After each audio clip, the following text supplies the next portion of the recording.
Are you ready to learn what red flags keep an eye out for when looking for love? Then we got you covered. I'm Brianna. And I'm Alex. And this is the podcast where we unpack reality TV and call out the bullshit. So that you show up confidently while dating and in relationships. Welcome to Ditch the Script.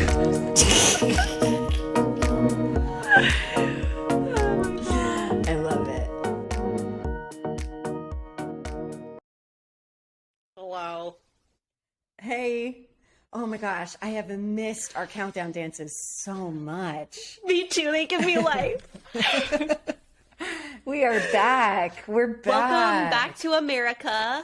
Thank you. Oh my God, I am so glad to be back in America. You want to know why?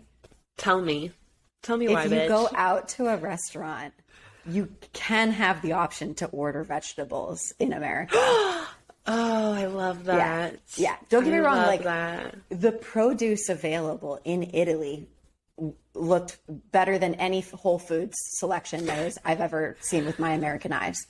Yeah. And yet, like, cooking at home was never an option because we were bouncing around from hotel to hotel. So, like, Right. good Lord, do they have limited options in Europe and maybe just specifically Italy for like Broccoli. literally, bitch. Like, I didn't see broccoli for weeks. You're like, No. Are the 4 food groups different in Italy? I think so. And I know that Vegetables. the quality of their ingredients is so much more locally sourced. So it's like better and it's not exactly like processed in the ways that we have it. But like my body requires a balanced diet, and not even for like the fit of it all. It's literally, I've learned it will shut down. My body will shut down. And that's what I experienced. So I just want to say, if there was anyone that listens to this podcast that also follows me on Instagram and like got a kick out of like the views and like I was focusing on some like photography. Like I just wanted to take beautiful pictures and beautiful videos of the beautiful places that I saw because my eyes have never seen it before. What you did not see, and this is why I encourage everyone to really think critically about the social media highlight reels that you experience in the day to day. I was feeling like death. I was feeling horrible. So, like, don't believe everything you see. Like, it's all gelato and pasta and smiles and giggles. And yet, like, I guess this is my point, which I hadn't started, but I'm going to start it now. If you're traveling, like, please don't go over your boundaries and like neglect taking care of yourself while you are abroad. Please take care of yourself. I wish that I took better care of myself. I really didn't.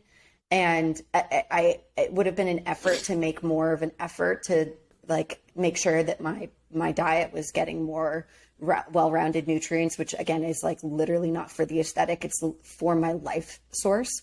And I wish that I did that because I'm like still recovering. And please don't make the same mistakes that I did. Take care of yourself. Bring all of your supplements, bring all of your vitamins, do everything in your power to find broccoli if that's what you need. Yes. And spinach.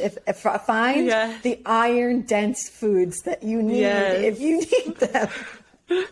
Oh, Brie, we're all sending you well wishes and healing vibes. Oh my God. I literally was like, I couldn't wait to get back. And I loved where I was. And it was so amazing. But I am so grateful to be here. I missed my routine. I missed my dog. I missed you. Aww. I missed everything that my simple little life has to offer. I love that. I love that. I love that. How are you doing? Okay. I'm so great.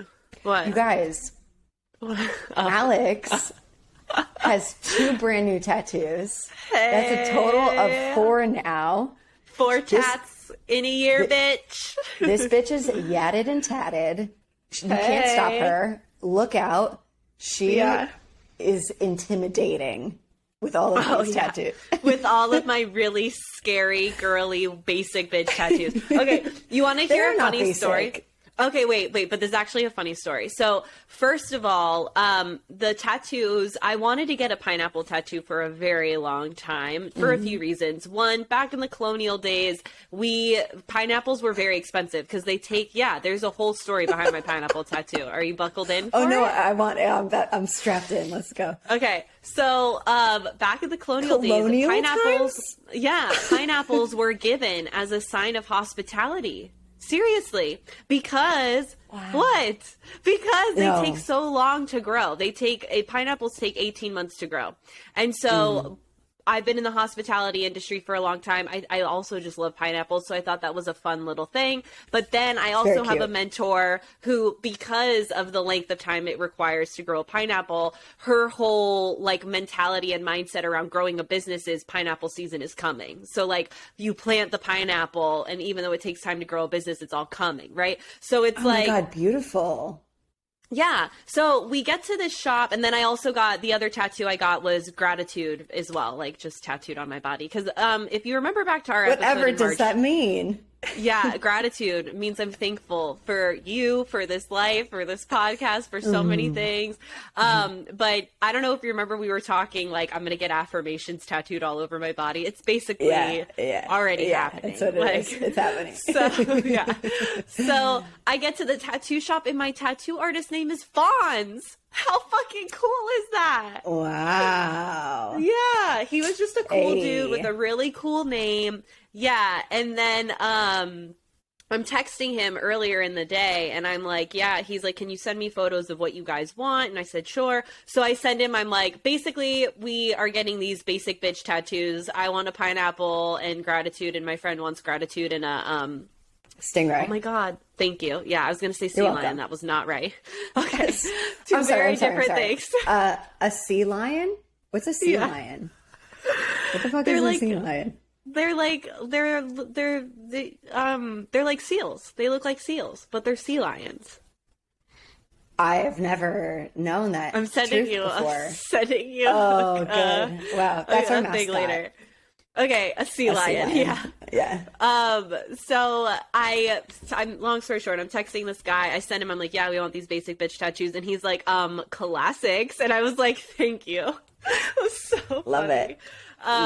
So even even Fonz, the tattoo artist, was like, yeah, okay, you can call these basic bitch tattoos or you can call them classics. So that was fun. Yeah, it was great. That. It was a great week. So yeah, my friend Sam came into town. We went on lots of adventures. We went to Salvation Mountain. We did a little photo shoot out by the windmills. It was just a good time. Pause. Those photos, incredible. And also very like true to your spirit. They kind of gave like this effervescent, like cowboy, spiritual girl. Yeah. But like clean. Yes. Clean girl vibes. It was, and that was only like 3 or 4 of them. Like there's hundreds of sick ass shots. So I'm like, I bet. What am I going to play with next? We'll see. Yeah. I love it. So yeah, that's been this last week of my life. So much has happened in my life. So much has happened in Brie and mine. That's not proper grammar. Life over the last couple weeks. We would have a 4-hour podcast episode if we went through it all. So we're not going to do that to you. And instead, we're going to just fucking take us at our word for it. Yeah. Take our word for it. And here's what's really going on with this like Bachelor in Paradise coverage is we have missed so many weeks because of my stinking vacation, which like take a vacation when you need it. But also, oh my God, we have so much work to do. I know. So we are like, I'm going to just help us understand where are we starting from. We're starting from like Peter's exit. Peter and Brittany come back from their date, and we're going to get into it in a second. But what I want to say is it includes that moment up until where the most recent episodes of BIP with Genevieve and Aaron and Eliza and Rodney. So I want people to know that, like, first of all, buckle your seatbelts. Secondly, we are gonna really talk about the highlights of like the storylines that have happened because two bitches gotta keep it moving. Yeah, you know? We do. Yes, we do. So, Peter, just to like throwback to, I was very comfortable saying we have some overtly narcissistic tendencies here. And so clearly on Peter's exit, long story short, it blew up. It got worse. He was projecting everything he did to Britt onto Britt. And then he goes to leave, quote, on his terms. Such an egotistical thing, which is like, you're not really leaving on your terms because no one on this beach likes you, and it's to the point to where people are asking you to leave. And he goes, but he had to spin that story for him to feel better about it. For him to feel better, and for him to hopefully manipulate how he's perceived, you know? And he goes, buongiorno, bitches, when he goes to leave. And I just, really, the only thing I want to say is Jacob being like, that means good morning, so I'm not quite sure why he said that at 11 o'clock at night. And I was dead. I was like on the couch, dead. So goodbye, Peter. Goodbye, Meatball Man, for good. I have a feeling that's the last time we're going to see you. I agree. Wish you well. And maybe someday when I visit Bree, we'll come to your pizza shop, and that'll be that. Yeah. Literally just donating for the cause, just to like slam your pizza on air. Give it a full review. I think I'm glad that you brought up the Jacob thing. Is the only thing I'm going to say about it is I think that was so funny. The comedic timing of like how they edited that. He was like, Jacob was just like, I'm not really sure what he's talking about because buongiorno actually means good morning, and it's like 9 p.m. and it's dark out, so like it actually wouldn't be buongiorno at all.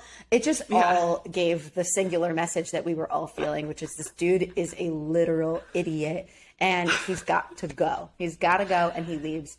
It does send Casey into an ambulance. He like passes out, and I do just want to say that like Casey having sort of a panic attack and like fainting, which like I'm not knocking like the medical experience that he just had.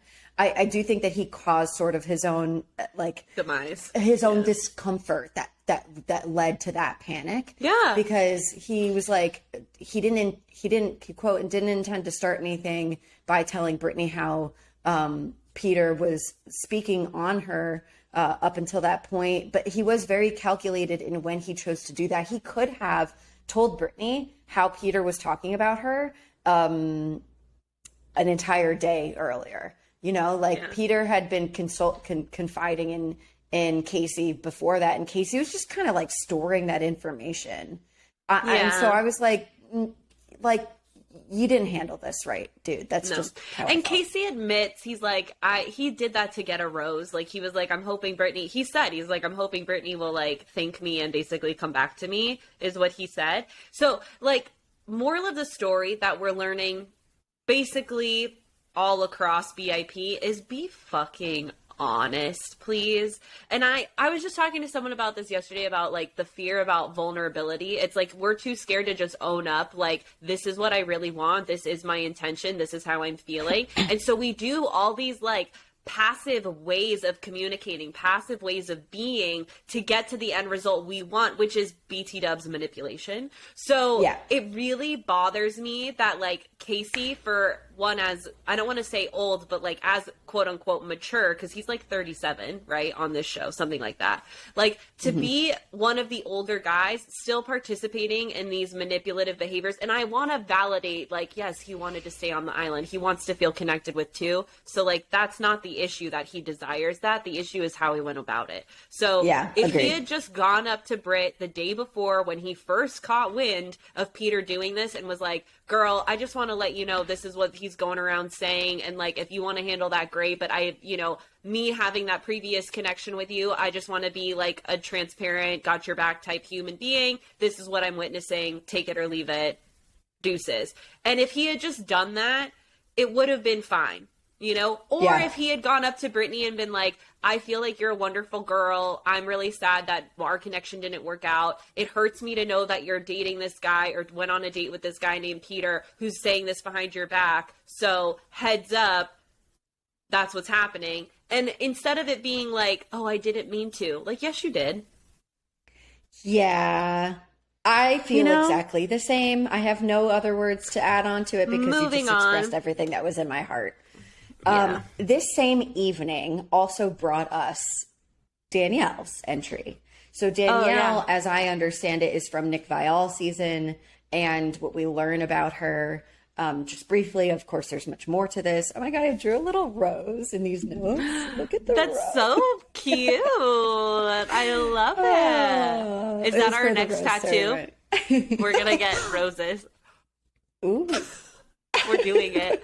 I'll come see you in December and we'll get little rose tats. I think I might do mine on my knuckle or inside or maybe by my ankle. I would absolutely do that. Okay, it's signed, sealed, and delivered. Okay, so if Danielle comes in, what we know about, sorry. This episode's going to be really giggly too, everybody. So Unhinged. Yeah. Get ready. Yeah. What we know about Danielle is that she was dating and engaged to the love of her life, as she describes it.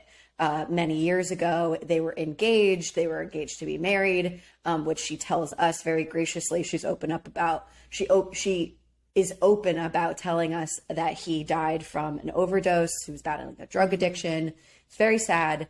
And that has been the grief that she has been carrying with her all of this time as she tries to find a new partner.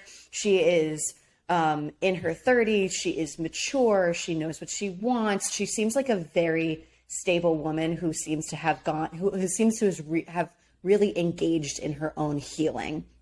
And for that, like everything that you feel as you get to see Danielle, like this is my first introduction to Danielle. Of course, other people may have seen a lot more of her on other Bachelor Nation series, but like all of the energy that I get from her as we see her over the next couple of days is just a woman who is like confident in her own skin, and the result of that is just like good energy, bro. Like people like her, they feel safe with her. She's not really involved in any drama, which is part of her situation, which we'll talk more about. But I just like her.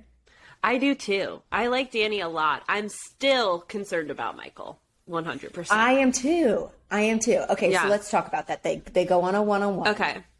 I want to say something before that happens. Okay. If I may. Yes, please. Yeah. So I think before technically Danny, it's before Danny even comes down, but Michael's in his confessional and he like, I'm a little frustrated with him. I think he's a beautiful human, and simultaneously my frustration is he seems so self-aware but is so ignorant of his own shit simultaneously. And that's like a hard thing to coexist because he's in his confessional and he just told Sierra, like, I'm using the people that I like, that are close to me, that I care about to move on. But then in his confessional, he admits, and I quote, "What would have happened if I chose Brittany?" And I didn't like that. Yeah, because he's like, it's rose ceremony night. He doesn't know Danny's coming down the stairs, so he's trying to figure out who can I go to for a rose to stay. And what comes up is, what would have happened if I chose Brittany? And my comment is, dude, nothing. Did you have an issue with Sierra, or is the issue with yourself? Those are two very different things. Because he's telling Sierra, I am using people to move on. But then he goes, well, what would have happened if I chose Brittany? Brittany's she has nothing to do with you using people to move on. So again, did you not see a future with Sierra, but you were too cowardice to share that with her because you didn't want to hurt her? Or are you really using people to move on?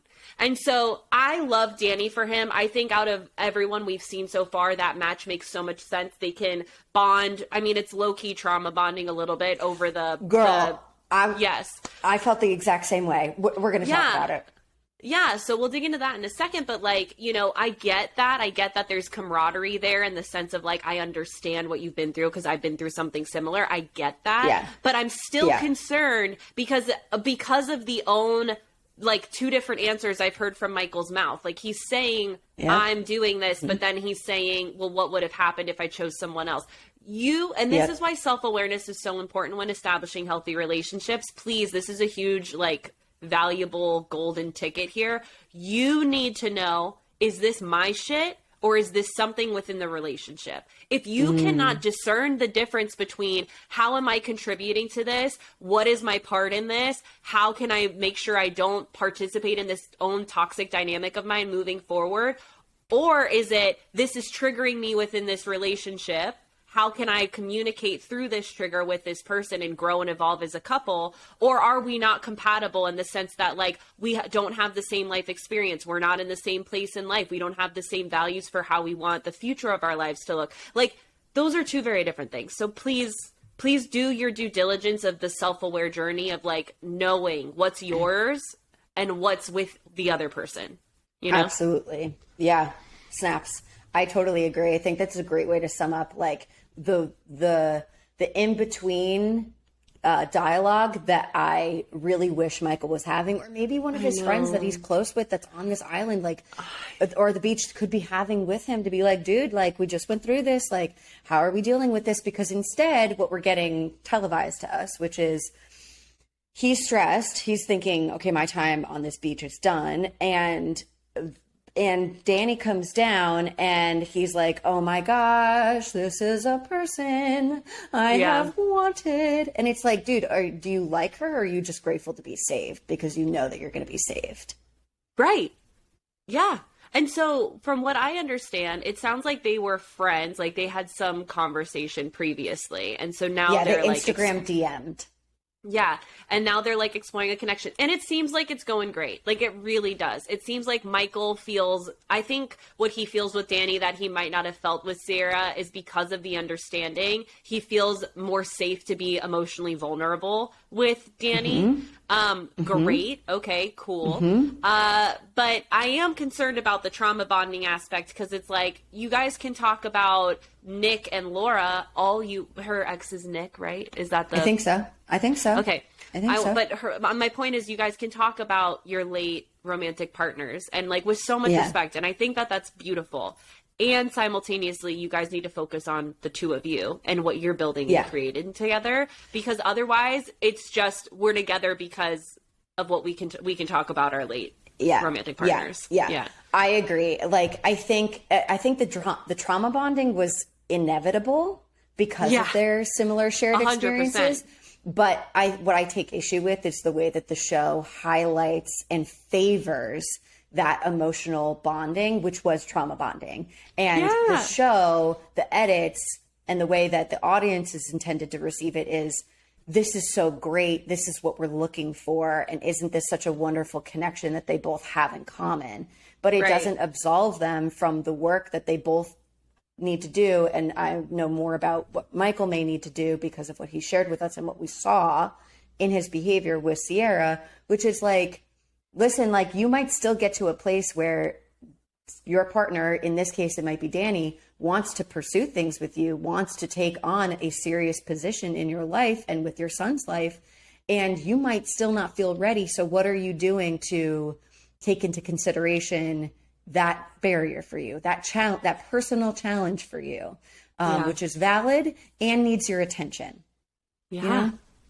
Yeah. So it's been like, again, I'm really happy for them. And I do think that they could work. Like, I don't want this to come across like it sounds like I'm criticizing them, like, and it's not a healthy relationship or it's not going to work. I'm not necessarily saying that. I'm just saying that we need, when we're establishing the foundations of a relationship, it needs to be more than just the trauma bonding. It needs to be more than just the romantic makeout sessions and like surface level. Like, there's so much more that goes into a relationship. So I feel that these two I trust Danny. I trust Danny that she will get to that point with him.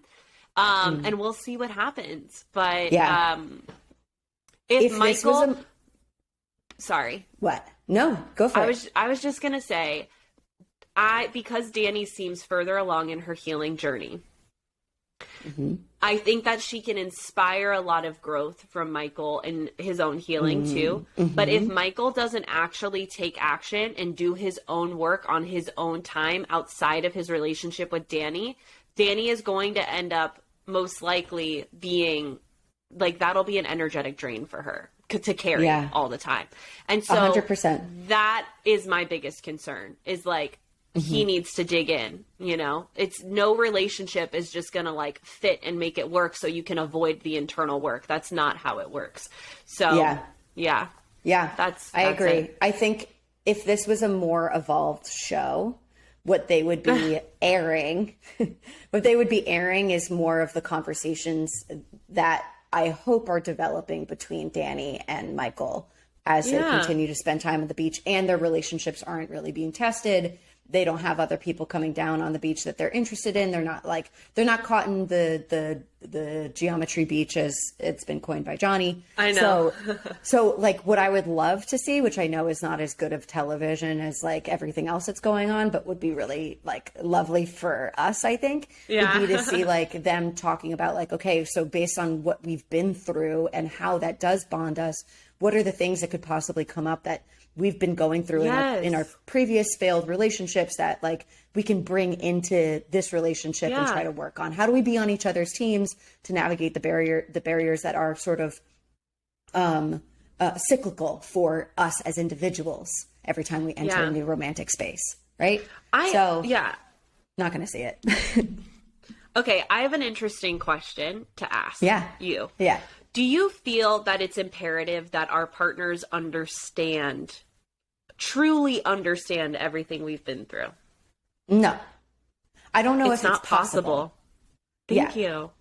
Yeah. Because like I started in my brain when I heard you say that, like, this is the conversation I would want to have if I were Danny, like this is what we would want to see, you know, if you know, based off of our previous failed relationships, what has been the missing link? And I have a feeling Michael would say them not understanding, like, and I think he needs to put that down, that desire, because it's like, you see what I'm saying? I think there's a difference between us fully understanding and someone validating and respecting and honoring someone's feelings. And those two aren't the same.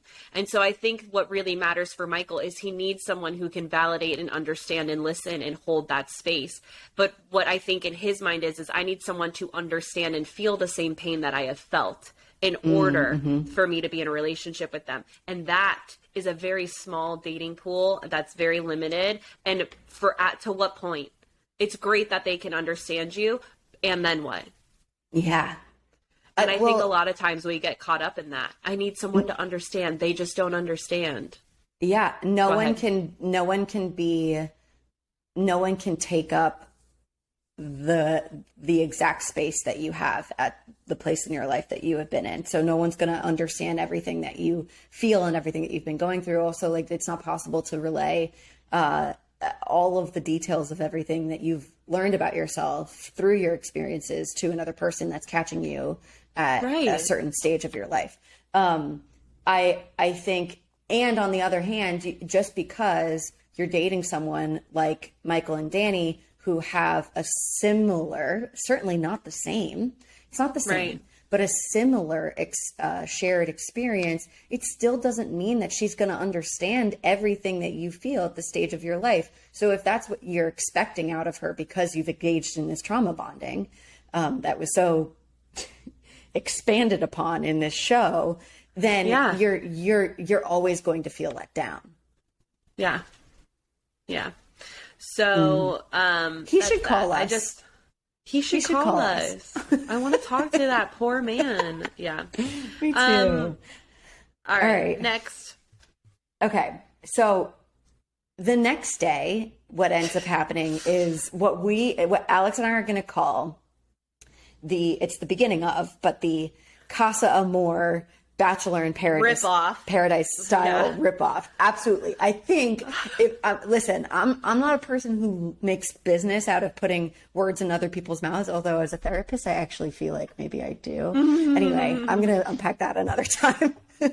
Yeah. But if I had to imagine, it seems like what I'm hearing is what it sounds like is happening is the executive team of the Bachelor franchise has seen what great success Love Island has garnered over the years, and they were like, ooh, I like that part that gets everyone all hot and bothered when they take everyone out of their shared bubble and they bring in new hot commodities. We like that. That stirs things up. We've never done that before.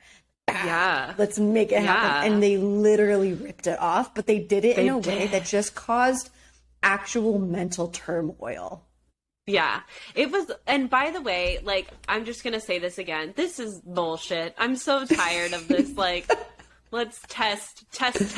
If I hear someone say I need to test the relationship or connection one more time, I'm gonna fucking vomit. Yeah, agreed. No.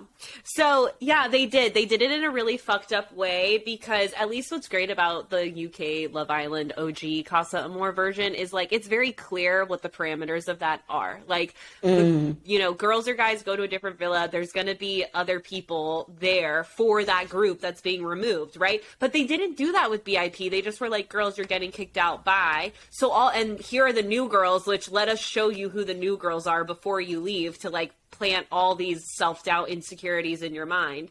Yeah. Then the girls go. They're never told that men are going to show up until they're all dressed up for, like, their evening cocktail party. And then Jesse Palmer walks out and is like, here are some men for you. It was just icky. It was icky. The men think that they just have women on their beach, and they think that the women are just stewing, which they were at an unknown location, but also, with no other like, guys. I also feel that that's sexist as fuck, because it's like, oh, so the guys get those extra hours with those girls, but the girls are gypped of those initial hours with their guys. Like, it's a little unbalanced. Like, that's just what it felt like to me. That's such a good word to use. It's such a unbalanced is a perfect word to describe how it felt. It was like, it was sinister. Yeah.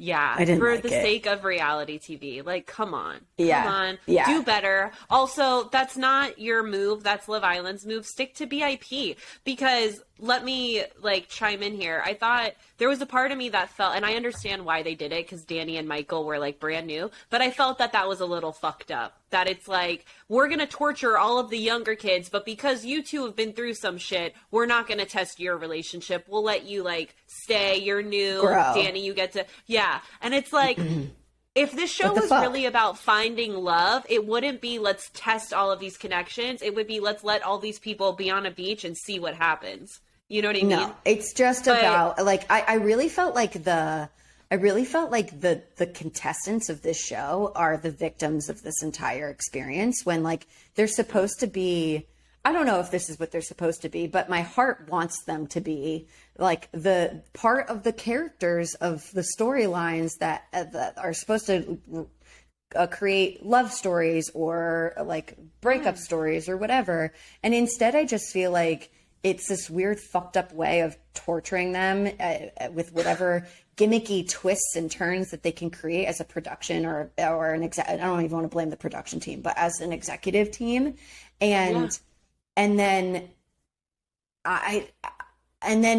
you can even see in the way that, like, Jesse Palmer, I don't know if it's his own accord, his own script, or a script that people make for him, but he's like, I just need to warn you, you're coming back to a very different beach. Like, it's just, you can tell that it's intended to incentivize this panic, and it's not nice. And it feels like I want to watch it because I'm like, I like want to, it's entertaining, but it makes me feel gross that that's entertaining. I don't like that part of me that enjoys that, you know? No. Yeah. Yeah. So, it's just, it was really icky. It was really, really icky. And I was telling Brie this before we hit record, but my biggest frustration with this entire test the relationship thing is that it normalizes that behavior, because then people watch this show and they're like, oh, well, that's what I should be doing. So I'm going to go on another date with someone else, even though I've been dating this other person for 3 months, and let's just test the connection and see if I'm not.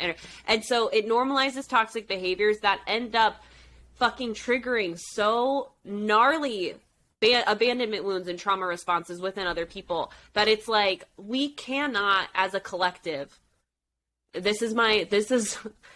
getting a little like emotional as I say this, but my hope for this world is that we stop participating in these toxic dynamics that only further traumatize in this ripple effect for the negative.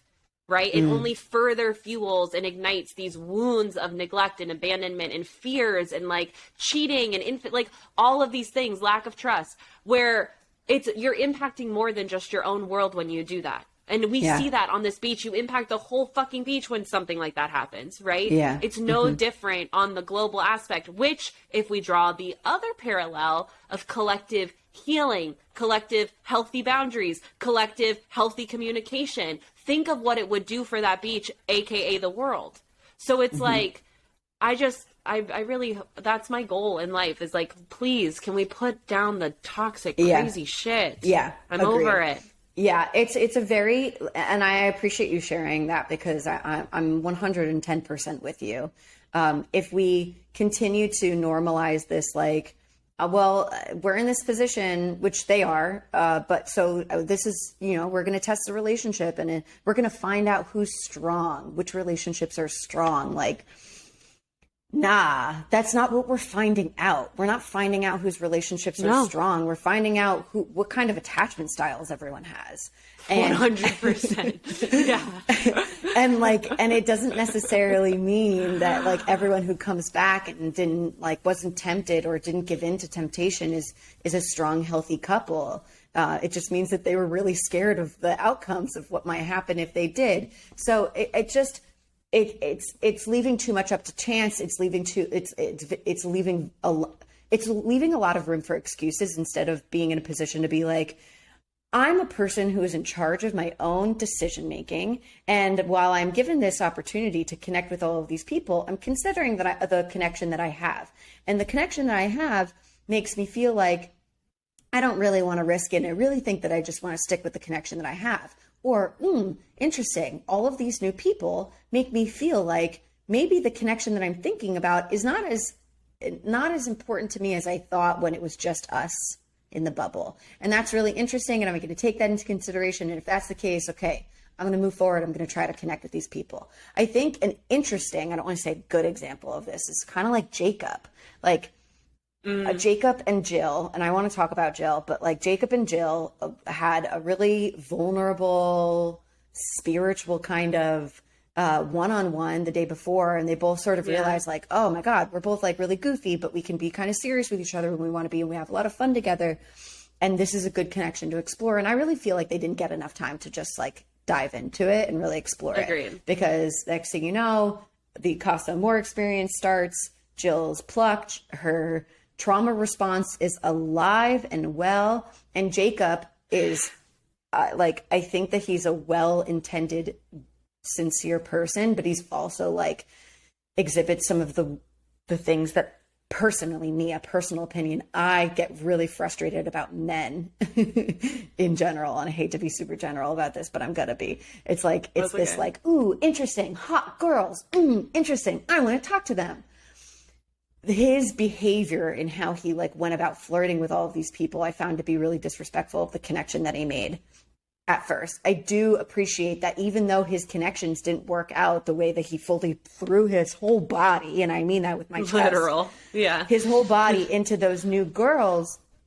Like, I didn't appreciate how he did that, but I did appreciate the foresight that he got from it after he realized that those didn't work out. He didn't take the rejection that he inevitably found as like, oh, okay, well, let me go back to Jill. He was like, ooh, interesting. Okay, I feel like because this experience happened the way that it did, maybe I don't feel the things for Jill that I thought that I did. And therefore, I'm going to let her know that when she gets back. Do you see what I mean? Yeah, because what ends up happening, and like, this is what I thought was weird about, because Jacob's an interesting guy to me, because there's so many things, like the day that Jill, or was it Jill? No, I guess it was when Kate went on her date with Logan. But like, he knows how to regulate, and you see him like take him like a king, like a motherfucking king.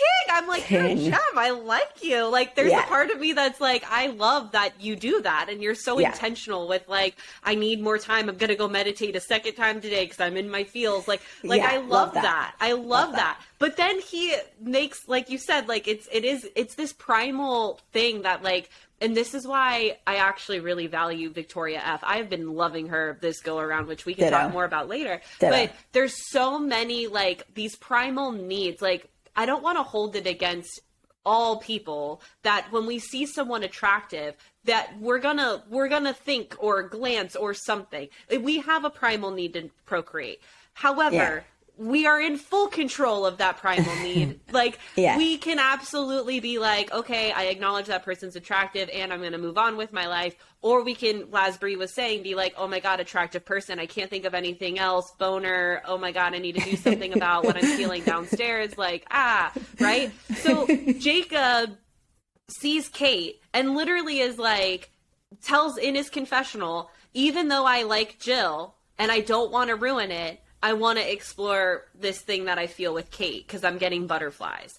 And it just like, it was like nails on a chalkboard for me because of exactly like you're saying. Like, you're not doing it in the right order or operations. You know what I mean? Like, don't explore something with someone new when you've already kind of made a pact with someone else. You know what I mean? Like, one step at a time. And also keep your fucking, because here's what I think might end up happening with Jacob is as he's pursued relationships kind of with everybody, like several different women, he keeps finding that none of them he connects with, at least to what we've seen, like he connects with Jill. And so there's a part of me that wonders if he's going to go, you know, for lack of a better way to put it, so is wild oats. And I'm not talking about just having sex. I'm talking about like connecting with and exploring all these options, only to find out that the one true connection he ever had during Paradise was really with Jill.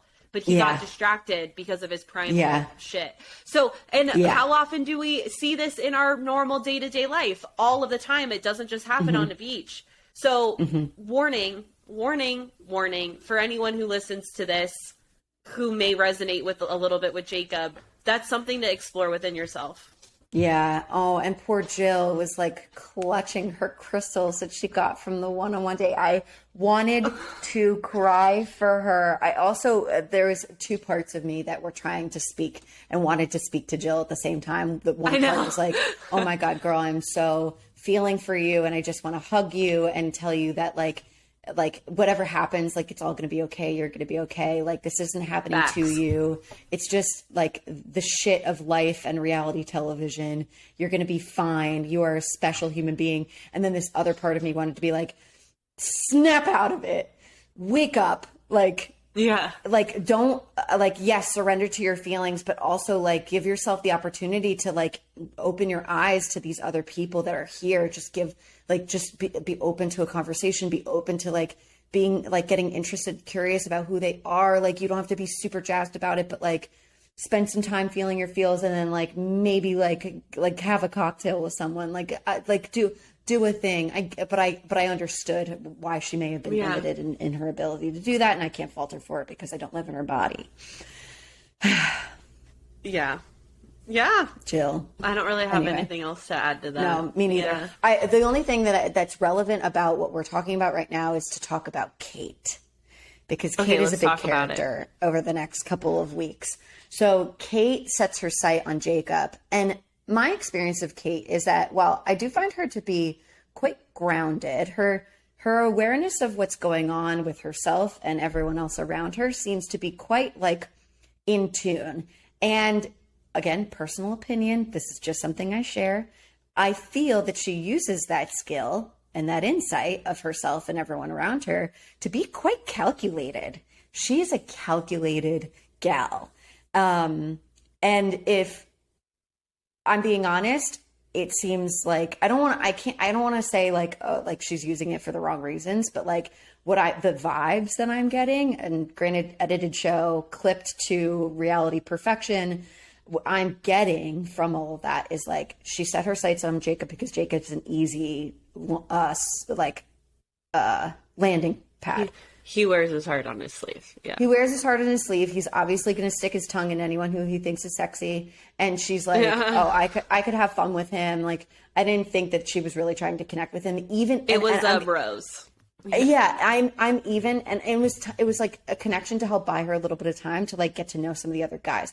And I'm going to use a very specific example to support my theory on that, which is the way that she had a one-on-one conversation with Jacob about how she was feeling, about where they were going, and the body language, which was her and him literally in a, they ended up Shanae and Tyler ended up doing this on their own date. What's this called? Tantric. They were in a tantric yoga pose, which, if you know, you eventually learn about tantric yoga in the next episode, which is crazy, the parallels there. But if you, it's a physical pose, one of many, that is intended to create emotional and intimate connection between two people. So when I see a pose used like that, when I see body language used like that to have what she's calling a casual conversation, to me, that's manipulative. Yeah, because well, think about it. She don't know him like that. It's been 5 minutes. No, girl. No, but he definitely was not objecting to the fact that her pelvis was on top of his pelvis. But it's a version of love bombing. Like, it's a version of love bombing. It's let me close the physical gap. And a lot of people's love languages are physical touch. So it's like look at what happened with Victoria and Alex. Like, something so simple, you know, which we'll get to later, of physical touch, like open the fucking floodgates for there to be some consideration. And so it is a version of love bombing. It is a version of manipulation, because that's what love bombing is. And it's something that's really sneaky if you're not looking for it. So it's like, we need to understand. And I think, like, because I get this question all the time, like, how can you tell if someone's genuinely interested in you or if they're love bombing you? It makes sense for the amount of time that you've been talking or investing in one another, right? If you've been talking for a week and they're already planning your international trip, that's something to be like, okay, let's pump the motherfucking brakes here, right? Yeah. So it's just like, be mindful, be intentional, ask questions. If it feels like, and I truly feel that we feel in our gut like this doesn't feel right, like it might feel a little icky or rushed, but we second guess those gut like nudges, and because we're so disconnected from our bodies, right? So it's like, get in tune with your body, learn how to listen to your intuition and your gut feelings by taking the time to do what Jacob does every day, meditate and breathe and practice the difference between intuition and anxiety and all of that, which is his biggest block. I think the issue with what we're seeing in Jacob is, like we said, it's this primal need. He truly is a caveman. He truly is a Tarzan. He, for the most part, has a decent head on his shoulders. But when it comes to attractive women, he is thinking with his other head. You know what I mean? Like the head of his penis. Yeah, thank you. I was trying to be PG. sneaky about it. Yeah. I don't know why. We say fuck on this show all the time. I know. But yeah, it's a thing. So Kate, she starts with Jacob, and then she makes her way to Logan, Jacob's friend, Logan. Yeah. I feel like Kate and Logan are the same person. I agree. I actually, putting some of my previously mentioned judgments of Kate aside, I was trying to look at their date through a really objective lens of like, how are they connecting, what's happening in what's happening here. And what I found is like two people, at least I found like Logan felt like he was really able to kind of just like be himself instead of like a man who is courting a woman. And I liked it. Like, I found that the two of them kind of were on the same level as far as intellect and banter, and same vibe. They really felt like the same kind of person to me. And I thought what was interesting about their one-on-one date, and like their way of connecting. Although Kate just sort of, again, like, I don't totally trust everything I don't trust everything that comes out of her mouth. There's just something about it seeming a little too matter of fact, even like emotional statements. Like, here's the thing, I like you. What are we going to do about that? Like, okay, great. I'm glad we're on the same page. Like, I haven't yet seen her like actually be emotional. And I don't know if that's just her personality or like the map of her astrological stars, or if it's like, or if it's a tool that she uses, because like words are very convincing to people who she's a good communicator. Like, and I don't even know if I mean that in the best way. Like, she's good at communicating a feeling and a thing that helps the person understand, like, oh, this person likes me, I'm going to respond positively to that. You know what I mean?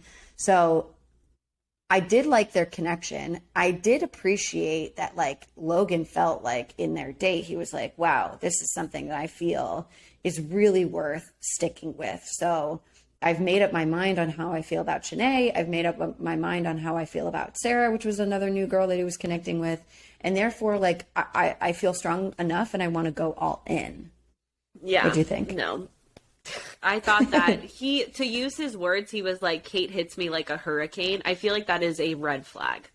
I feel that, and again, because I feel I can talk with confidence about this because this used to be me. Like, I made decisions based off of how much emotion I felt with someone. So like if I went on a date and had a great conversation with a guy, but I didn't feel like Logan said, hit me like a hurricane, I would never see them again. Because it was like, there's no chemistry, there's no spark, you're not doing anything, there's no tickle, a fanny flutter, what'd you call them? Yeah. Like there was none of that. So you must not be my person. And it's because of like the societal conditioning of what we've heard, and then my own trauma that was packed up all up in there too.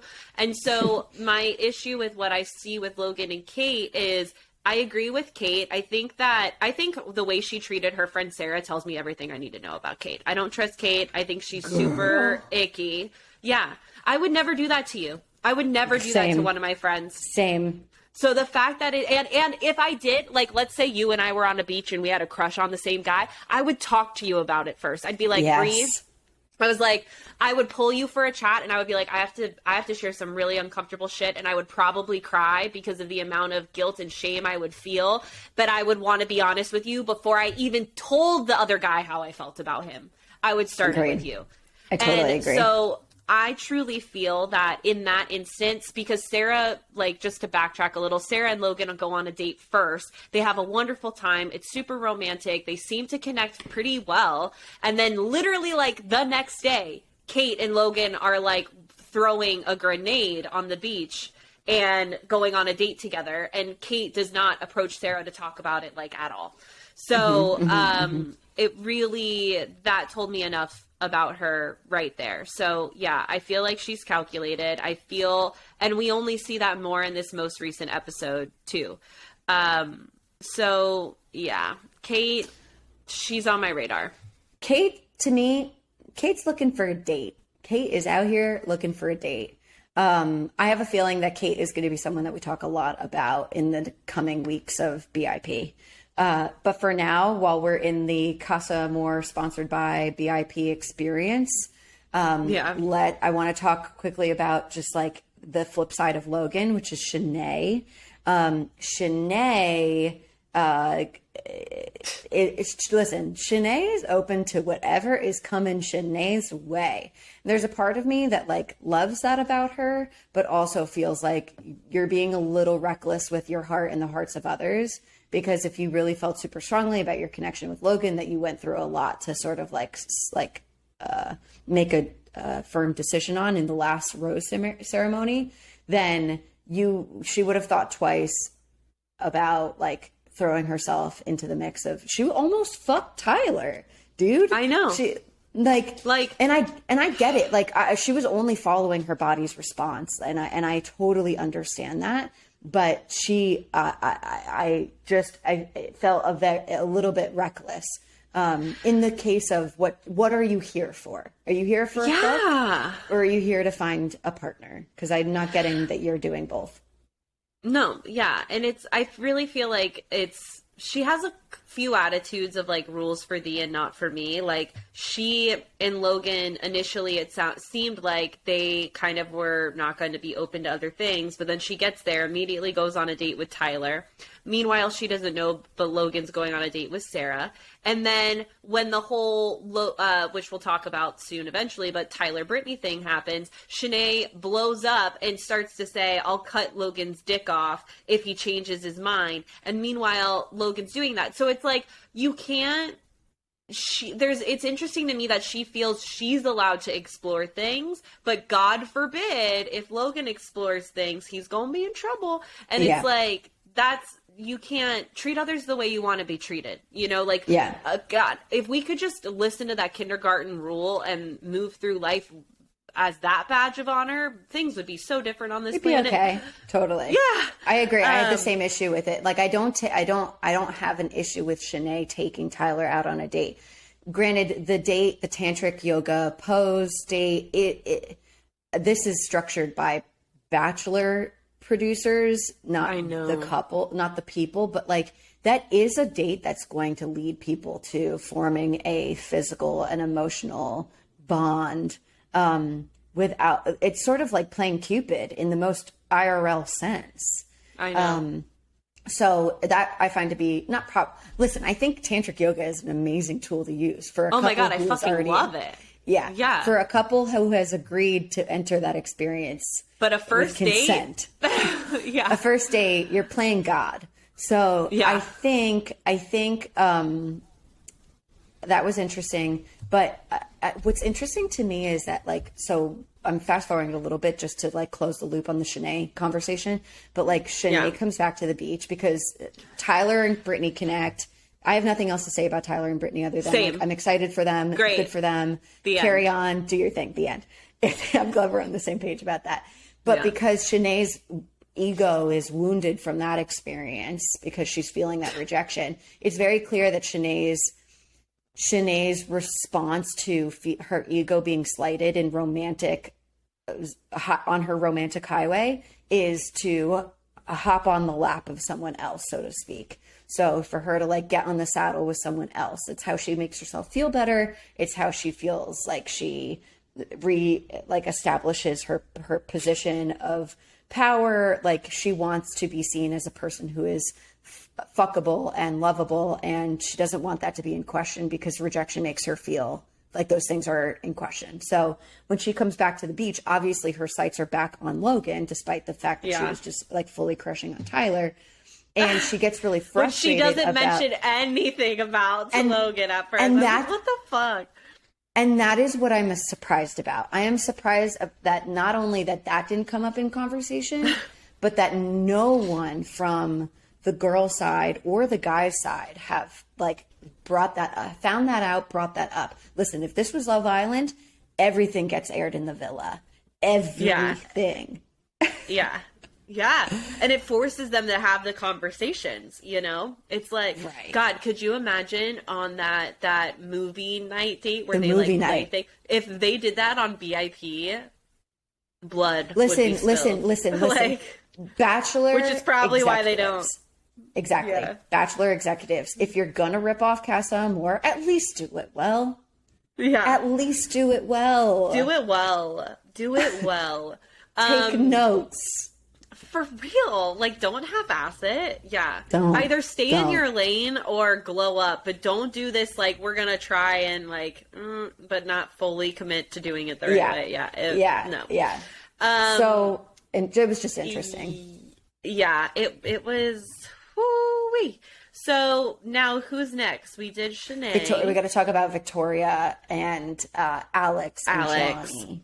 So, cool. So Victoria and Johnny leave for their Casa Amor VIP experience on good terms. Like they were pretty connected, and I think that they even had like a bit of a 2-minute exchange of like, hey, like let's not try to do this with other people. Like, let's just, like, I want to see you when we come back, right?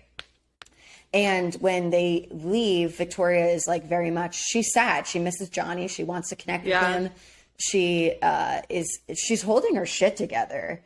But she is, like, wanting to, be there. And then, as you teased a little bit earlier, she's not giving the time of day to, like, any of the other guys, which is totally her choice. A lot of the girls are, and which again, totally their choice, not a big deal. But we don't learn this until Alex and Victoria are eventually having a conversation with each other. But there was one night where they're hanging out in the hotel and she's exhausted and he just like scratches her head. And I don't know what that was about for him. Like I'm dying to know what motivated him to do that. Like if he just felt like this girl kind of seems like she needs some sort of like comfort. I mean, that's what he claims. He says that. He says that that's all it is. He's like, you looked tired. You looked like you needed comfort. So I did that, even though we hadn't talked yet. So it was a little ballsy because it's like, like if I wasn't like, hey, I'm Alex, like if I haven't like even met you or had one conversation about like, yeah, I have a dog. His name's Jax, like in a podcast, you know what I mean? Like basic shit. And then you're scratching my head. I would probably be like, that feels really good. But also like, who are you? Who are like, you? Yeah. I'm with you. But at the same time, I think that I would love it. And I think it would like, too. Like it did for her. I think it would open the floodgates for me. I think I'd be like, okay, who are you? And what are you about? And so that's what happens. Like she felt that she really needed that in that moment. She was really grateful and appreciative of that. And, yeah, and they had a really good conversation. Then what ends up happening is they go on a date, but I loved how Victoria handled it. She told him about Johnny. He knew about Johnny. She didn't kiss him. She wouldn't let him kiss her. And like she held her boundaries out of respect for Johnny and was very open about what she needed from both of them to like figure this out for herself. And, you know, I didn't like Victoria on Peter's season. I did not. They made her out to be the villain. She also was like not who she is today. Like she's way more like even her voice, like she used to talk up here, like hi Peter. Like it was really like you could tell that like knowing who she is now, I feel like I could vibe with her. I'd be like, let's fucking hang out. Yeah. You're cool. Like I like her. I agree. The version of herself that she was in Peter's season felt very like Barbie doll facade. And I didn't like it. And I think a lot of the reason why I didn't like it is I could tell it was fake. Because clearly this is who she is. Yeah. And I love this version of her. I'm like, fuck, yeah, so girl, rad. Go off. Yeah. So do you have anything to say about their date before we go back to No, not really. Okay. Only that like I think what's notable, and this is more for context about the conversations that are about to happen, is that the date is significant for Victoria, not only because Alex is someone that she's physically attracted to just quite naturally. She says that he looks like people that she's dated before, but what stands out to her is Alex's preparedness to leave the paradise experience with someone who he is serious about because he has goals to invest his time into building a family. And that is something that we come to learn is also part of Victoria's trajectory, and not in this steamrolled sense of like, I'm having babies, like, so get with it or get gone. But she is sort of like, this is what I want out of life. And this is the stage of life that I'm in. This is what I want to work for. So I want to be careful in who I'm dating so that I'm setting myself up for success to get those things, and with a person who I hope is a smart choice for me. So you can really see as she's navigating this date experience, just before she moves back into the Paradise Beach, that she's at war with herself because it's this age old, like, I guess storyline of like, do I follow my heart with a person that I just like really vibe with? In this case, it's Johnny. Or do I be smart, quote unquote smart, and like choose the person who wants the same things as me and seems like he's prepared to like give it to me. He meets all of the marks of what I imagined the kind of partner I had been looking for, that I saw building life with.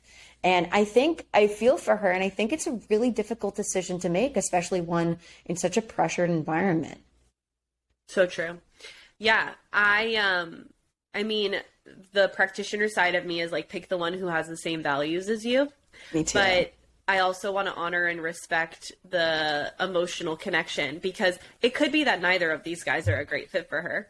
Yeah. But what she's developed with Johnny, she hasn't been able to even be open to seeing if that could manifest with what she has with Alex, right? Because it's like, really, she should go on another date with Alex and see if she can have more of the type of connection that she has with Johnny, meaning like it's playful, it's fun, they're cute, you know what I mean? That like, that connection, and see if it'll get there. Because if not, then you know, at least for your time on Paradise, like Alex isn't, yes, although he wants all the same values, you literally don't connect with him. So, okay, let it be.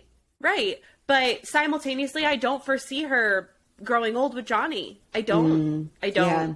I think they have a lot of fun together, and I think they're a cute couple, but I do not foresee them like having babies together. I agree. I think that will be exactly true if they continue on the trajectory that they have been on, which is really just leaning in and betting on the connection that they have. It's very clear that this experience sort of let them know and let us know as an audience that they have not had enough serious conversations about what the two of them want in like after this experience ends. So Victoria really wants to build a family.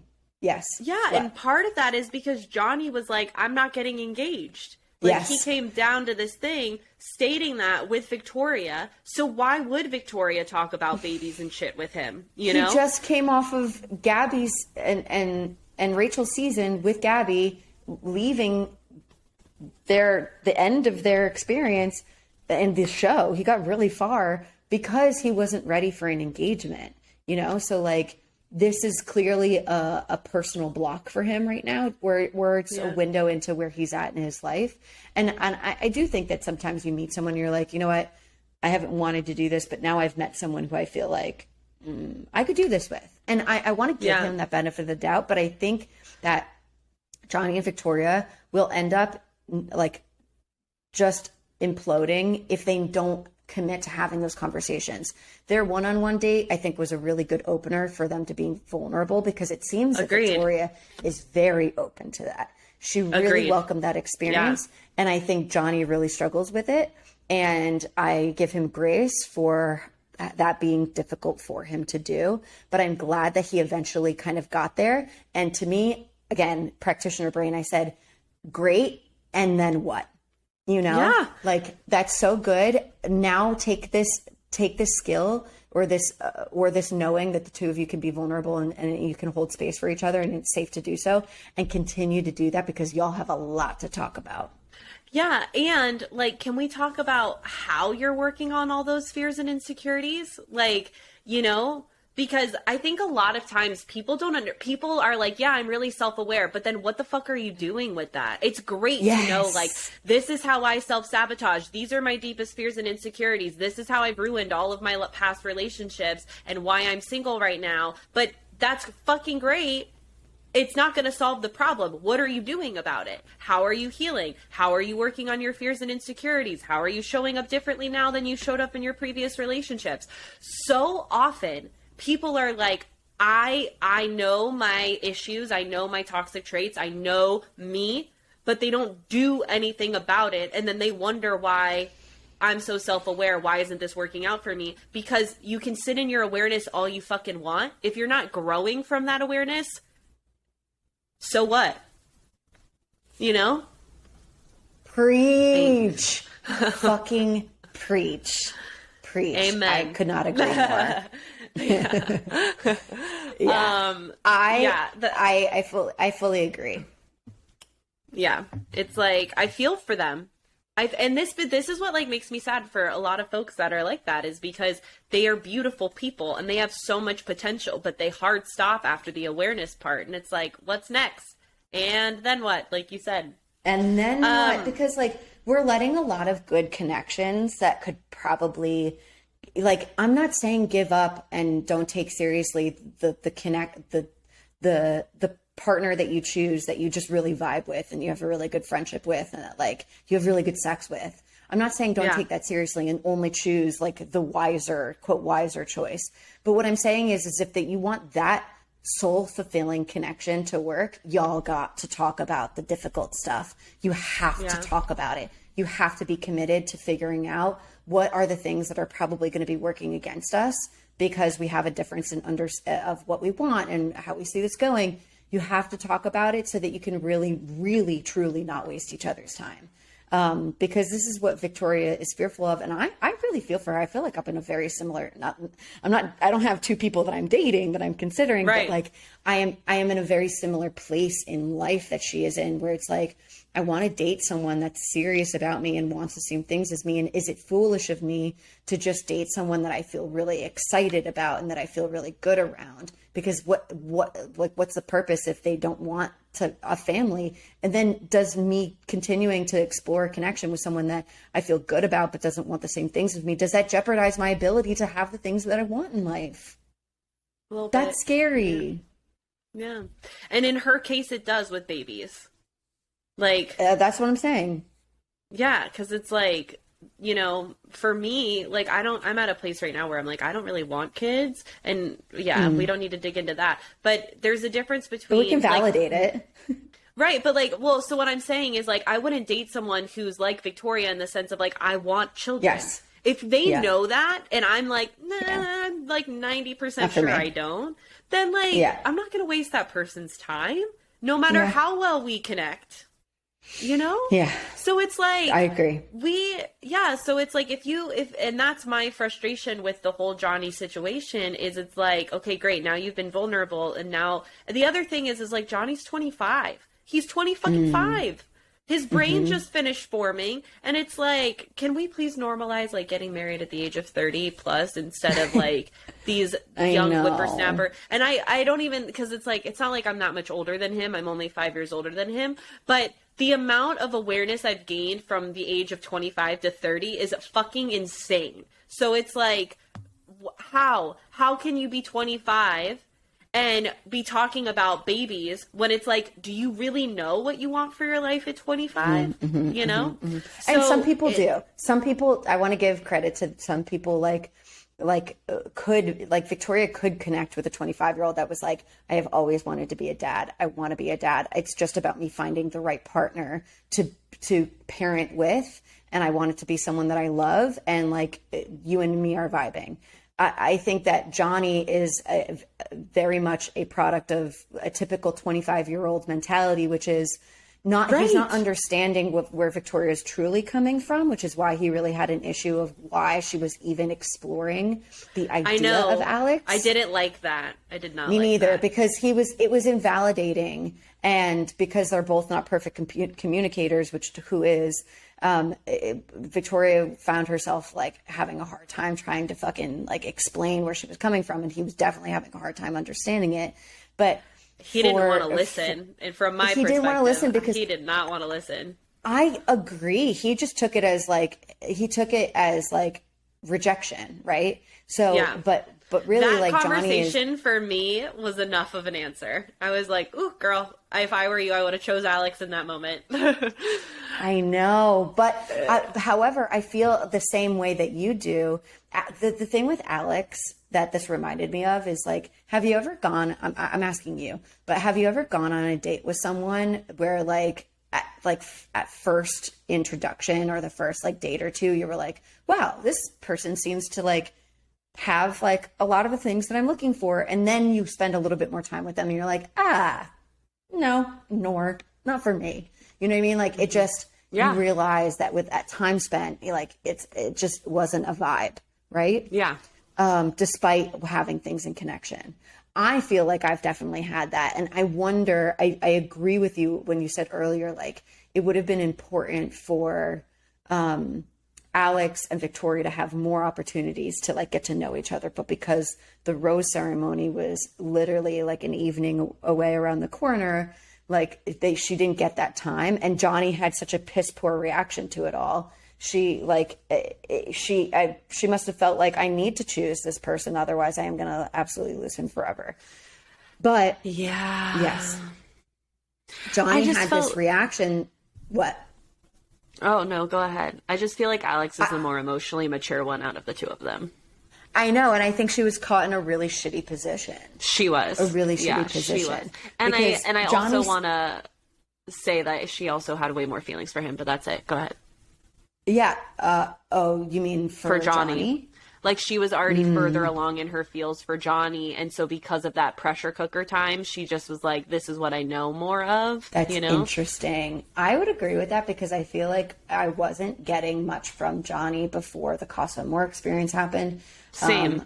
About like how he actually felt. Like I feel like I heard a lot from Johnny about him being really attracted to Victoria and finding her to be this like total gem of a person, and like how lucky he was to like be with her. But maybe that's because of his guard was up and like whatever. Maybe. But it was like soon as that connection was threatened, he was like, oh shit, like freak out mode. I'm about to lose her. Right. And I think what I was going to say is that his 25-year-old mentality was really showing when he was like invalidating and questioning Victoria, when he's like, you know, what, you don't want to just like try to go for love, like you don't want to just try to go like give love a shot and like see what happens. And it's like, no, bro, because maybe that works for you and you have all of the time in the world to just go for love. But I have things that I want that have to kind of happen in the next 5 to 10 years.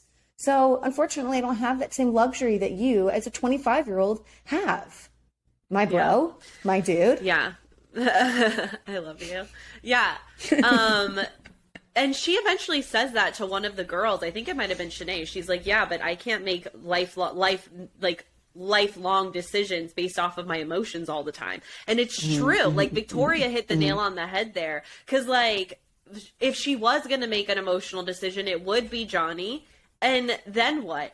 A year goes by, 6 months goes by, and they break up, and then that's time is squandered because she finally realizes, like, oh shit, no, you really don't want the same things I do, or you're not in a place where, because like, would she date Johnny for 5 years as he continues to live his life and get ready to become a father and have babies? Like, is she okay waiting that long?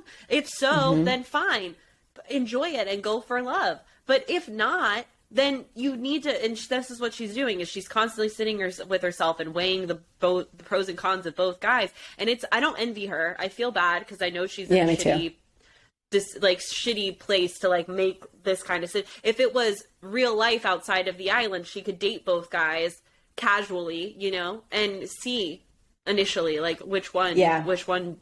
I would have loved for Johnny to show a little bit of support and be like, I know that this is actually a really important decision for you. And like, so I'm going to let you get to know Alex with the time that you have before the rose ceremony, because this is your life. So I want you to have as much opportunity as you have in this weird situation that we're kind of all in together. That would have been hot.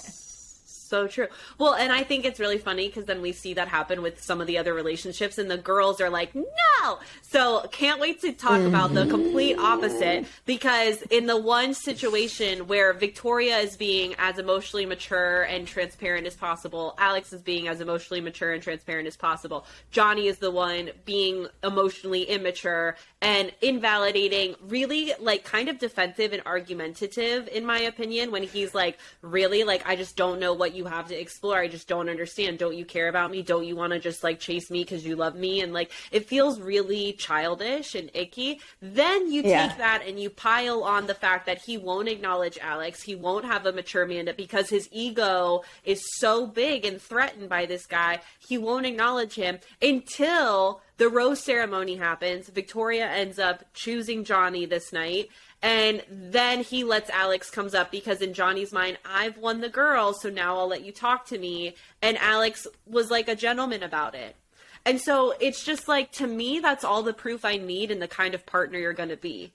It's like, right? Like, for me, like, that would have been enough. Yeah, that was a whole ass sermon. That was a whole sermon. Another one?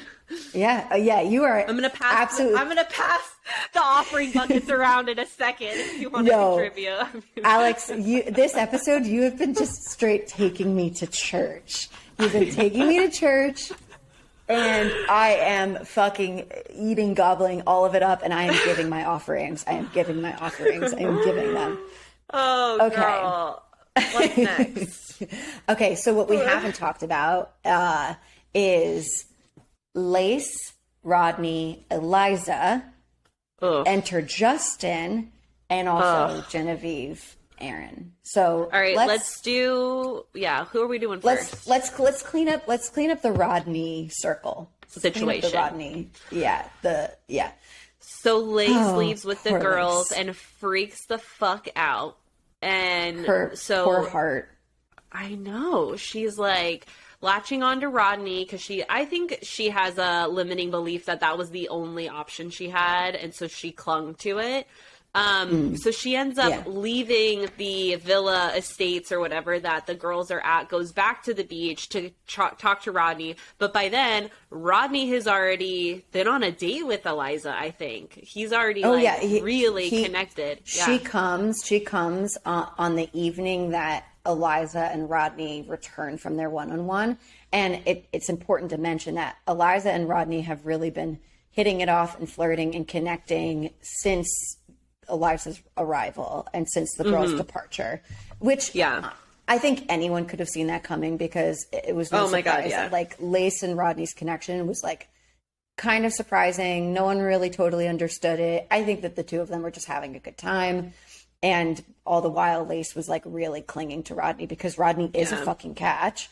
And she also is very clear that she wasn't interested in anyone else on the beach. So for her, she was just feeling like, she probably was feeling not good enough to actually have Rodney, which hurts my heart. But you could just kind of see that in like her relationship. Lace's relationship with herself needs a lot of support. And I really feel for her because going through an experience of like losing a guy that you really like is really not going to help you repair that relationship. She is definitely operating from a deficit mentality. Like if this isn't going to work for me, nothing will. And it's really harmful. So I like, she's a good example of how many people feel similar to her. And I just, it's not so much like pity. It's just like, this is what happens when we don't spend time doing work to inject love into our relationship with ourselves. Like we kind of operate in romantic spaces like Lace did in this whole experience. Yeah. And you put a lot of pressure on your partner to constantly validate and be the one that makes you feel good about yourself and worthy. And that's not sustainable either. So whether this was now or later, and this is going to be a common theme in all of Lisa's relationships, Bachelor franchise relationships or private ones, like, you know, in the real world. Totally. But until she has her own back and until she's like, you know, operates from instead of a place of lack within her relationships, but a place of like, at the end of the day, I have my own back and I trust myself and I know I'm going to be okay. And I know that there's a million people out there that would be a great fit for me. Like, so let's explore this one and see what happens. That's a whole different energy to carry, and it's way more playful and it's way more sustainable and it's way more like not draining for the person you're with. Yeah. So I have hope for her. I feel bad though. Yeah, me too. Yeah. So what becomes very clear is Eliza and Rodney are connecting. And to me, okay, listen, hot take on this experience. Everyone is sort of like, yay, Eliza and Rodney. And I really I don't argue with that. I think that like Eliza and Rodney are clearly a much better fit than Lace and Rodney. Bless your heart. Bless your heart. I'm so sorry. Thank you. But I think that I'm not getting everyone on the beach. I mean, they clearly know more than we do as an audience, but everyone on the beach is like Eliza and Rodney, what a good pair, what a good match, what an undeniable connection. And I'm going to be honest, all that has been televised so far between the two of them has been like very surface level flirting, in my opinion, and very low level actual connection. I think the two of them fancy the pants off of each other and are like, you're it for me here. And they're playing up their best, most attractive dating qualities in each other's faces. Yeah. Do you know what I mean by that? Yeah, 100%. I mean, there's a part of me that hopes that we just haven't seen the deeper talks, and like that's why everyone is so like, because one of them was like they were endgame. Like someone was like Rodney and Eliza were endgame. You know what I mean? Oh wait, sorry, I'm jumping ahead. We're gonna get there in a second. But like to have a connection that everyone else sees is so established, yet the audience watching were like, okay, they know each other's favorite color and like they have quesadillas and margaritas together. Like, that's cute, you know? But I agree with you. It's like, I think so many people go on this show and like the engagement and everything sounds so exciting, but it's like, fuck, like, does everyone realize, like, what a marriage is really like? Like, does everyone realize, like, what a real relationship is really like? Like, you know, if we're talking lifelong commitment, there's some really uncomfortable conversations that need to happen. Yep.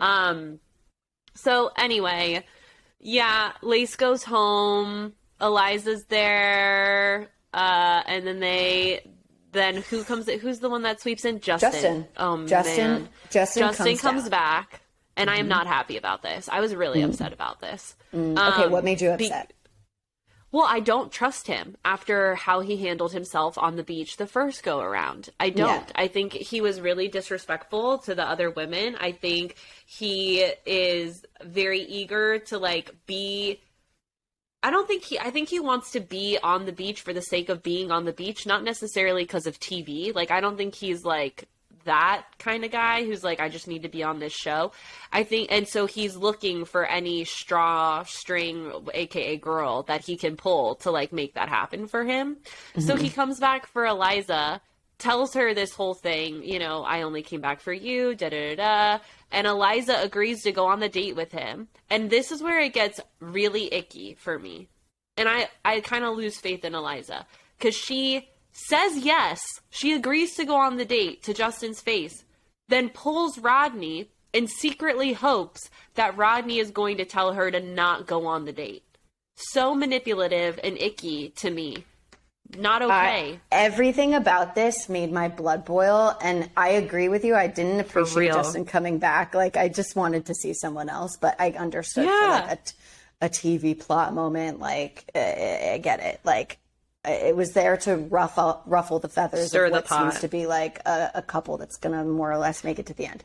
But, like, so my experience of that whole situation is, like, Justin shows up for Eliza, so he says. He pulls Eliza because he wants to ask her out on the date. And Eliza, to me, is like, and I'm not faulting her for this. Like, I think that she is just a product of many of our conditioning as women. But, like, she is just, like, flattered by someone who is attractive telling her, like, I'm here for you. And I just want us to be so much more critical in our thinking when we are met with those moments. Like, it would have been really cool if she was like, wow, this is so flattering. I did not expect this. I truly didn't even know who you were until, like, you came down here. And I really need to give this a think because I've been doing this thing with this guy that I'm really excited about. So, like, I got to figure out. It read to me as, like, very immature and very much like a fawn. Like, oh, you want me for a date? Yeah, I'll go. Okay, where are we going? You know what I mean? When really she, like, says yes because it's a very people-pleasing behavior. It's one that I recognize. Like, I feel bad to say no, so I'm going to say yes. And then you go to your man, so to speak, and you're like, I really want him to tell me not to go. I'm sorry. Did we work so hard in our feminist, like, initiatives to put men back in the position to, like, tell us what we should be doing? Tell us what to do? I'm so fucking mad about it. It's like, make your own goddamn decisions. If you don't want to go on the date because you like him, then tell fucking Justin no. Yeah. I'm so mad. I'm so annoyed by that because it's like, it read to me as like, you're taking zero initiative of your own life and your own choices. And so this conversation that you're having with Rodney right now, that you clearly don't like how it's going, which I'm going to speak on in a second. Yeah. This to me, it's your fucking fault, dude. Like, if you didn't want to go on the date because this clearly is amplifying the fact that you wanted Rodney to say, no, don't go. Like, then don't fucking go on the date. You can change your mind or say no to begin with. But instead, she's, like, confronting Rodney and she's hoping that he's like, I don't want you to go. Like, I want us to commit to what we were doing. And I'm worried about what happens if you go on this date. Which, like, yeah, he could have said that, fine. But you know what men are trying to do now? They're trying to be more respectful of our decisions and our life. Thank you, men. And these are things that we have been asking men for a really fucking long time. So I'm actually I was feeling really, really, really, when I was watching this, defensive and protective of, like, the position that Rodney was in, because all he was trying to do was, like, honor his feelings. He wasn't not honest. He was honest. He was truthful about how he felt. He was like, he was like, I don't want you to go. exactly. I don't want you to go. The selfish part of me says like, yeah, I don't want you to go. And she's like, well, then tell me that. And he's like, I also don't want to tell you what to do. So I want you to go do what you feel like you need to do. If you feel that you need to, yeah. Exactly. So I just like what more could you want? These moments make me frustrated with women when we have worked so hard because I know if the experience was flipped and she went to Rodney and Rodney was a different kind of guy. Listen, if you're looking for a different kind of guy that would act differently than Rodney, then Rodney's not your fucking guy. That's all I'm going to say, because he's a good dude. But it's so frustrating to me, because if it was flipped and she went to him and he was like, I don't want you to go, like, don't go, like, we should be here, she wouldn't have fucking liked that. Who would have liked that? Like, I'm so frustrated with our flippy flop ass energy sometimes when it comes to this stuff, because it's manipulative. Yeah, it is manipulative. And that's what I was going to say about it. No, it's not. And really what this is Eliza's trying to make herself feel more secure in the relationship by trying to trigger insecurity within Rodney to make herself feel good. Like, that's literally, like, look at the chessboard. She wants to go threaten Rodney and the connection she has with Rodney by saying, this new guy came in, he asked me on a date, right? To make Rodney feel insecure, to then trigger Rodney to want to control her by demanding, no, you may not go on this date because you're my girl. And so that she feels good about herself. When you really like strip apart what that's all about, it is a very unattractive quality that Eliza is like participating in right now. And so Rodney, like you said, being the fucking king that he is the conversation went in circles, like, real quick at the end, because she finally admits, like, I kind of want you to tell me to not go. And he's like, well, of course I don't want you to go. But right there, the conversation should have ended. She should have been like, okay, great. Thanks, babe. Kiss you on the mouth. I'm going to go tell Justin I'm done. Yeah, like, I'm not going to go. But that didn't happen. She still was so hyper focused on, you didn't react the way that I wanted you to react, so now I'm going to continue punishing you. Like, that's literally what she's doing. It's so childish. It's like, grow the fuck up, people. Like, please, if you are an autonomous adult, you have agency, you have independence to be able to be like, I do want to go on a date with it. Like Victoria did. She utilized her autonomy so well in the most respectful way she could. She was like, you know what? This one guy did catch my eye. I told Johnny I wasn't going to go on a date, so I'm going to keep this as conversation and PG as possible out of respect for Johnny, while still exercising my own independent decisions as a woman that is trying to control the future of my life. Like that, she handled it so well, Victoria. Now we have a complete contrast in the opposite direction with Eliza. And then fucking Kate does the same thing. Kate did the same thing. And to me, like, I expect behavior like this out of Kate. I don't know anything about Eliza. Let me just say that. But like what I've seen out of Kate so far, I like expect it out of her. And I think that like to use the same behavior as like an ammunition to say like Logan's asleep at the wheel. Listen, we have to stop doing this to people. We have to stop hanging on to an expectation that we have from a person that is outside of our own thought process, our own like minds, and who is not a mind reader, and positioning them to give us an answer that we want from them, and then punishing them for not doing what we wanted. Like, I know. It's so gross. It's such a bad fucking habit that we lean into. And it's like, if you just took a moment to listen to yourself in your own confessionals, or if this is real life, in your own like recap with your friends of like, I really wish that I heard this person say this, you would know that is the true expression of what you really wanted out of this.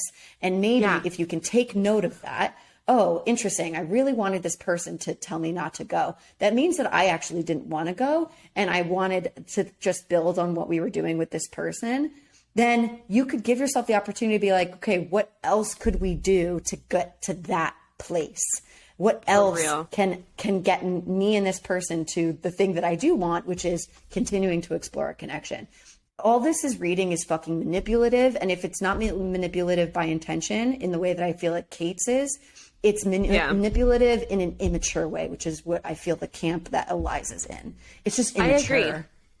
But that's the thing is like, we can't, and this is the whole purpose of our show, is like, we see two different, like, because people can maliciously be manipulative, like you were saying, Yes. or they could just be so ignorant they don't realize they're doing it. Either case are both equally toxic, right? Yeah. So it's like, you know, we, because of the conditioning of society and fairy tales and rom-coms and all of these things that we watch and consume from the time we pop out of the fucking womb, if we are not growing and evolving and looking at behavior, because like that's what Eliza is a victim of. She's a victim of conditioning, that she thinks that this is an okay way to act and test your relationship, and it's not.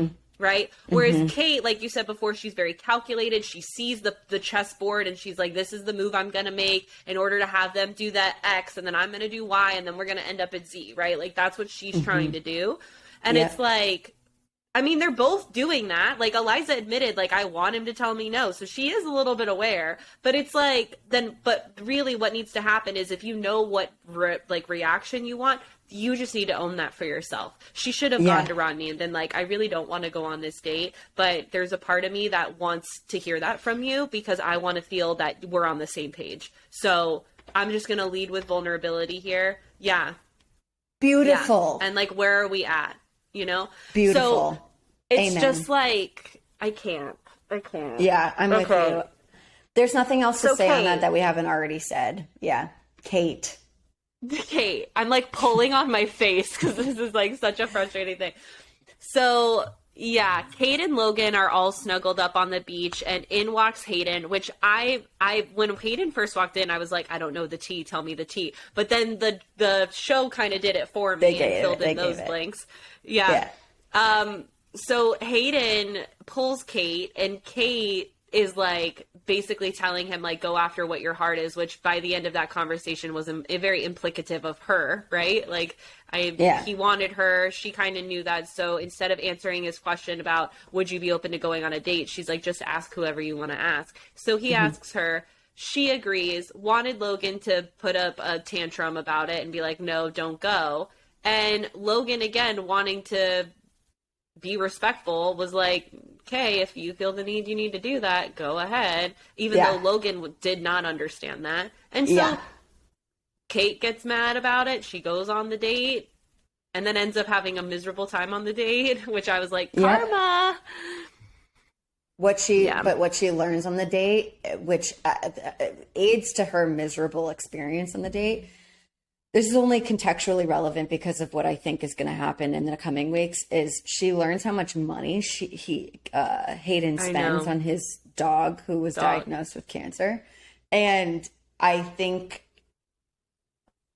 everything that we learn about this, listen, I don't fault Kate for not enjoying this date. I wouldn't have enjoyed that date either. I think not even about the zip lining, but like the experience of Hayden, and all of the vibes, all of the vibes that she was getting. Like, for me, I was like, yes, okay, like your head is screwed on straight. You clearly aren't feeling this guy.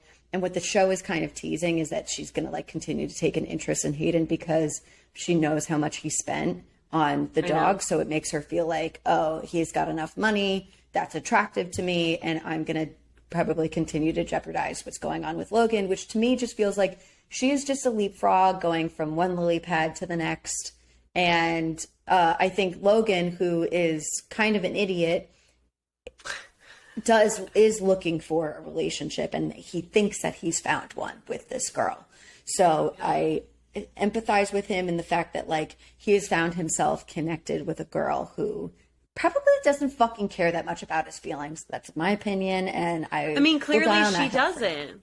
Yeah, because again, both Eliza and Kate, to go back to what they're fucking doing, is they're literally hurting their partner's feelings with intention to make themselves feel better. How is that okay?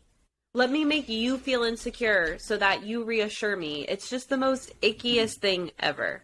Agreed. Okay. So that's that, right? Now we can talk about... Yeah, we're going to talk about Genevieve and Aaron, which we need to back up a little bit. Genevieve's experience in the Casa Amor simulation. She was incredibly upset. And what I think I got from that experience, as we were talking about earlier, is that like it was just so abundantly clear that Genevieve really has a relationship with an anxious attachment style. Oh, and yeah. I could see it. Like she was flustered, she was freaking out. I don't have anything to say about her experience away until like she comes back and her and Aaron reconnect. Like she just was so anxious and so nervous about what might have happened, and so anxious and so nervous to like get to like cut to the chase. Like what happened here?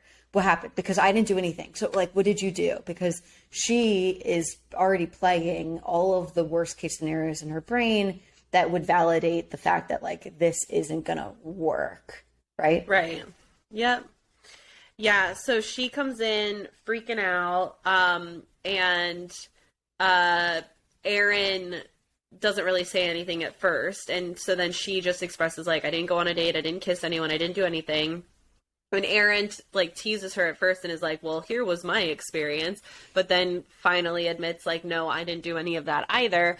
To which Genevieve is like ecstatic about, and they have like a very crying make out. Yay, everything's okay. I did like that Aaron apologized for how stressed she had been all week. I thought that was nice. Like for him to be like, I'm sorry, you've been like tripping all week. Like I thought that was good to like acknowledge and honor and be like, okay, sorry girl. Like I'm here for you. Yeah. Because a lot of guys would have seen a woman like emotionally lash out, like not lash out, like directed at him, but emotionally break down like that and be, express, thank you. And be a little bit like, okay, like you don't need to cry though. Like we're good, you know, and kind of try and like, you know, so I liked how Aaron handled that. However, then some shit goes down, and Aaron, I am really disappointed with a lot. And I'm like, where do we even start? The first interaction with Wells at the bar. Yeah, the first one was there. So like they're basically sort of recapping the Justin relevance to Genevieve, and Aaron sort of glossed over it in a way of like, well, Genevieve and Justin had a connection, and like then I came in and we had a better connection, which I can appreciate from his point of view was probably his experience. But Genevieve was like, well, hold on, there was a lot that happened. He went on a date with Victoria, and that made me really upset. We were fighting for 3 days, and then Aaron and I connected, and then Aaron reacted to that. I think Aaron is reactive in general. Like his buttons are quick to press, as are Genevieve's. And so he kind of like leaves, and Genevieve is anxious, and she's like, oh no, oh no, oh no, oh no, oh no, what did I do? And she's trying to like, if there is a note that I could give Genevieve in these moments that I imagine you probably agree with me on this, is that when she is anticipating that she's about to engage in conflict, because what I'm getting from Genevieve is that she's actually anxiously avoidant. She's anxious about most things all of the time when she feels threatened or she doesn't feel secure with her partner, and she doesn't feel like they're right in front of her face and like, we're all good because I know it because you're touching me and like, we're right here. But she actually doesn't want to engage in conflict ever at all. And it really fucking stresses her out, which I get. A note that I would give her is like, she needs to regulate before she enters those situations, because every time every time she goes to confront him, her shoulders are up here. Her breath is like so constricted, and she's just like waiting to be like, what did I do? What did I do? What did I do? Tell me what I did. Yeah. And it's like, breathe. Yeah. Yeah. We didn't do anything. And I think, that's like definitely the place it's coming from, is like a severe fear of like, how did I upset him? What did I do wrong? He needs to tell me now, which right there shows me this relationship is not going to work out immediately, because it's like being in a constant state of fear that you did something to upset someone or trigger someone is a lot of fucking work to deal with. And it's like, it's not our responsibility to not trigger other people. It's really not. Like if we all were paranoid about, I need to live my life in a lane that doesn't trigger others, we would be the most boring, sedentary, non-existent species. Like, we can't live our lives that way, and we damn sure cannot put it on our partners to not trigger us, you know? And so it's like, but she carries that. And like, you see that in this conversation, because she immediately goes after, well, first she's asking Wells, what did I do? What did I do? What did I do? And he's like, you didn't say anything. All right. Like, you're fine. I don't think you said anything. I don't think he's upset. But like, she, knowing Aaron and his little micro expressions, knows that he's upset. Yeah. And I felt that. I was like, fuck, this reminds me of some of my past toxic relationships, because I was like, I know that state.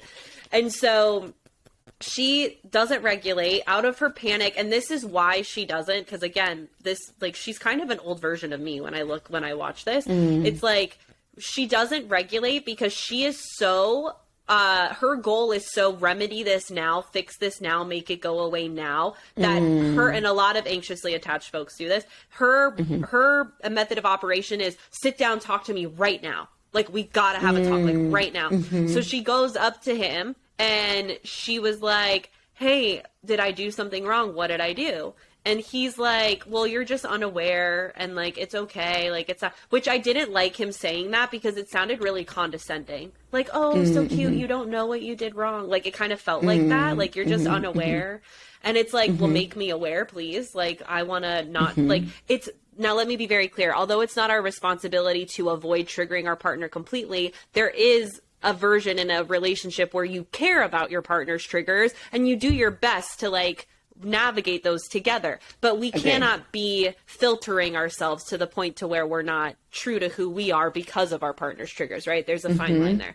So anyway, he finally expresses, like, because she's like, she was really mad that she said something, and she was beating herself up that she said something that he interpreted as a lack of how she feels about him. Because what Aaron was trying to say is, when you said, interrupted me and said, no, it's not, the meaning implying, like, it's not my connection with Aaron that matters in this context. It's like all the other stuff about Justin. He's like, it makes me feel like you don't care about me for me. You only care about me for how I make you feel. Yeah. Okay. I can get that. I can get that. But also, can he give her the benefit of the doubt that that's not what she was meaning in that moment? Like, he's so hung on to that. And I think there was a part of Aaron that was trying to get there, but Genevieve's energy of, like, freaking out didn't help him get there. Because now Aaron has to, like, stop what he was trying to do, which was separate himself to cool down, to now take care of Genevieve, who is a hot mess crying. Yes. It was a clusterfuck of relationship woes. It really was, like, one right after the other. I totally agree. I didn't fault Aaron for having the point of view that he had, and I didn't fault him exactly for, to your point, he could have expressed it in a different way that was less condescending and a little bit more responsible for being aware of his partner's triggers.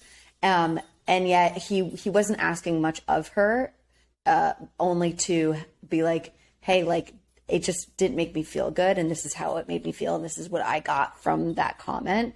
And I think that Genevieve's anxiety and her panic and her frustration with being at odds with her partner made it so difficult for her to hear, what did I do? And like maybe, is this something that I could be more aware of to do differently in the future?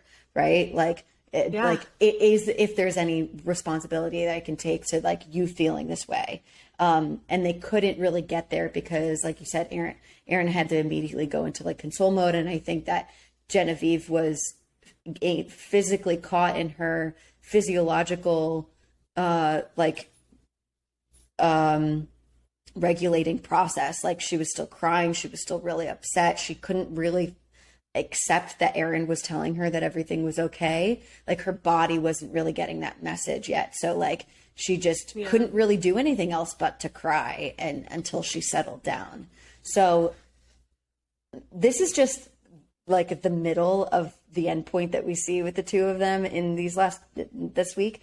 But I just want to pause here and say what will continue to be reiterated is that both Aaron and Genevieve need a lot more support in the ways in which they experience, react, and address conflict in their relationships with each other or anyone that they will date. Yes. Yep. Period. Yeah. Period. So fast forward, everyone ends up on like the biggest daybed, just like chilling.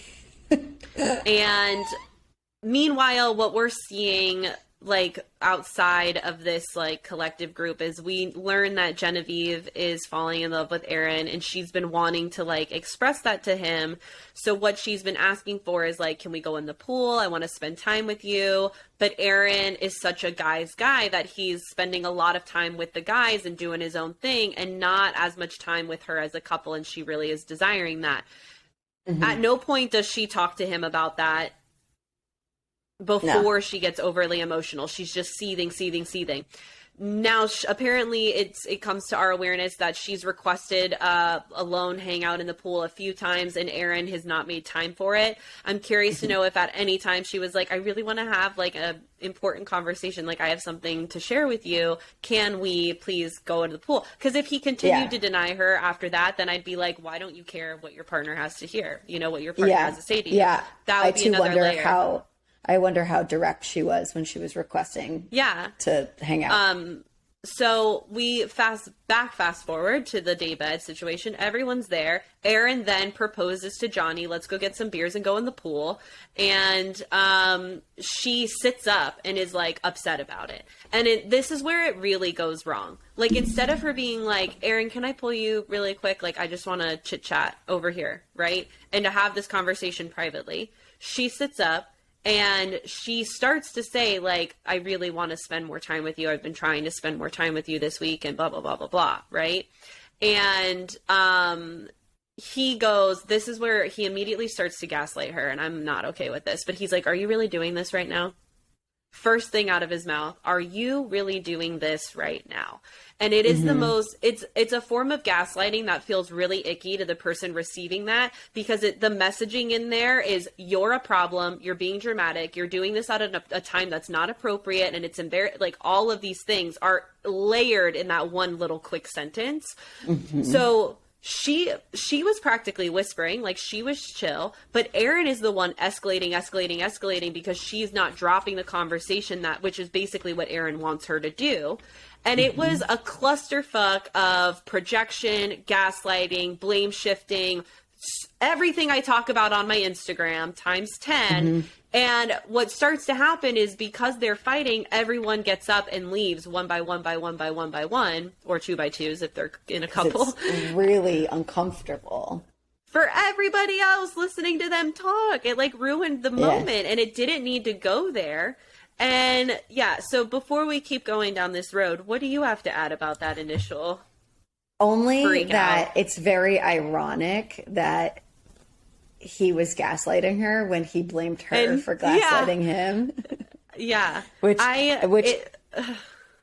It's an example of the fact that a lot of people don't know what gaslighting actually means, and Aaron used it as a way to like put himself in the position of like, you're going about this wrong. I'm the victim. You didn't approach me right. The only thing that I felt like, and I appreciate you applying so much detail to your analysis of what this was like, because I was watching, I had to rewatch it because I was like, what the fuck just happened? The only thing that I got was like, Genevieve was trying to say how the situation was making her feel, which we have said already that like she could have gone about it in a more direct way that would have allowed maybe her partner to be able to just actually hear her. But instead, like Aaron just sort of turned it into a beratement of, you didn't do this the right way. You're not going about this the right way. And therefore that means that I'm mad at you. Like, it just didn't make any sense. And the vibe that I've gotten from Aaron in all of the Bachelor aired experiences of him to date is that he gets high off of being right. And he thinks that he is like the king of his own opinions, and that his opinions rule all. And he has very strong opinions about a lot of things, even when it's not his business. And he just is very, very challenged by being in a position, and I think that this will hurt him in every relationship he's in, very challenged by being a person who may be part of a contributing issue in his partner experience. So I think that was just showing, that was just really clear evidence of that. So what we see next is Genevieve has a full-on exit freak out. And this is why I felt like she was like anxiously avoidant, is because instead of like trying to like maybe take space from that experience, which I would have needed space from as well, she turned it into, I need to leave, I need to leave, I need to leave, I need to leave, I need to leave. I'm not prepared to deal with what just happened. And I think that to me is sort of like, it's really avoidant behavior. It's like you're in this relationship with this person that you claim to be falling in love with, but your only solution to the stress and panic that you're experiencing right now is leave, leave, leave, leave, leave. Now, having said that, if what you're dealing with is a person who is never going to be able to level with you and have a productive and resolution focused like conversation about the challenge that the two of you just faced in a mutually respectful way, then yes, you should leave. But that's not what was happening here. You know what I mean? So it just felt like she couldn't deal with it and her anxiety was getting the best of her. And she was just like, I gotta fucking go. And it felt more like an opportunity to get his attention of like, this is how much you hurt me so much that I have to leave now. Yeah. I mean, like Jen wanting to leave didn't bother me so much because I feel like she said in one quick thing, she was like, my gut's telling me like, this isn't the person for me. And I agree with that. Cause I think like, I feel like we've seen enough from Aaron that there's some pretty toxic traits that he holds. And this, like you said, like he gets off on being right. He talks to her in such a condescending way. So like I have more quotes in here from that first little interaction on the daybed. And he says like, you're making this from nothing. Classic gaslighting term. Like there's a lot. You don't seem to grasp what I'm trying to say here. He says that you're making me feel this way. You're doing this. There's a lot of that. And we see them fight so often and then make up and fight and make up and fight. This isn't the first time they've gotten into it. So it's like, maybe she has had enough of a time seeing him be like that she's like, fuck this, I'm out. Now, does she communicate? I think, back to your point, though, I think what she should, and I don't like the word should, but what may have been more constructive is her having that last conversation before she goes and packs her bags, right? Like, she didn't do that. And that's where the avoidant piece for me comes in, is instead of being like, you're not making me feel like an equal partner in this. When you use words like, you're not understanding, you're not seeming to grasp what I'm trying to say, that makes me feel really little and like you think I'm stupid. And so if this relationship is going to work, I need you to be mindful of when you're upset about how I'm handling something. I need you to use verbiage that doesn't make me feel dumb or condescending. Maybe like, hey, I feel like this communication isn't working out. Let's start over. Let's try again, instead of you're not grasping it, right? Like, that's such a different energy. Like, whoa, hey, I'm not quite sure where the miscommunication happened. Let's back up. This is what I was trying to say, right? That doesn't happen. It's just you, back and forth. He very much comes at all of this like, I'm not going to sacrifice. I'm me, but is not like acknowledging how she feels at all in this entire argument. So she goes to pack her bags. Well, first she comes down to try and talk to him again. And he's like, not quite sure if it's the right moment for him. So he takes a second, which I get that. Like, I get wanting to be like, is this the right time for me to go into having a conversation? So he delays. Victoria gets mad that he delays in his response because of that. And that's when Genevieve gets mad. Sorry, Genevieve. Sorry. Thank you. Genevieve gets mad when that delay happens. And then there's something else that he says that really appalled me. And then she storms off to go fight or pack. And I wrote a note here. I'm like, this whole Aaron fight feels so icky. And I'm low key with Jen. Like, he's not exclusively in the right about this entire thing. I also said he's a little bit of a Peter Pan is what it feels like to me. But and Brie and I talked about this before, but I just really want to paint this a picture here. Make it really clear that when Genevieve grabs her bags and she's walking out, Aaron is now alerted that she's leaving. So he collides with her on the path. And meanwhile, Victoria and Eliza are like behind the trees listening to this conversation, or like on another side of the path. I don't know where they are, but they're close enough where they can hear what's going on. And they start fighting again. And Aaron is like, really, like, this is what this turns into. So condescending again. And so Victoria, Genevieve starts to finally, that's the third time. Genevieve starts to finally say, like, the reason I've been asking for alone time with you is because I've been trying to tell you I am falling in love with you. And Aaron, like, has this huge big breath where he's like, okay, well, that's scary. And by the way, I'm falling in love with you too. And then they go and she doesn't leave. So this is like classic, really toxic fighting, no resolution, sweep it under the rug because we express our feelings for each other. Yeah. Now let's go make out, have sex, and be okay. And it is the most toxic thing that we can normalize about relationships because it's going to keep happening.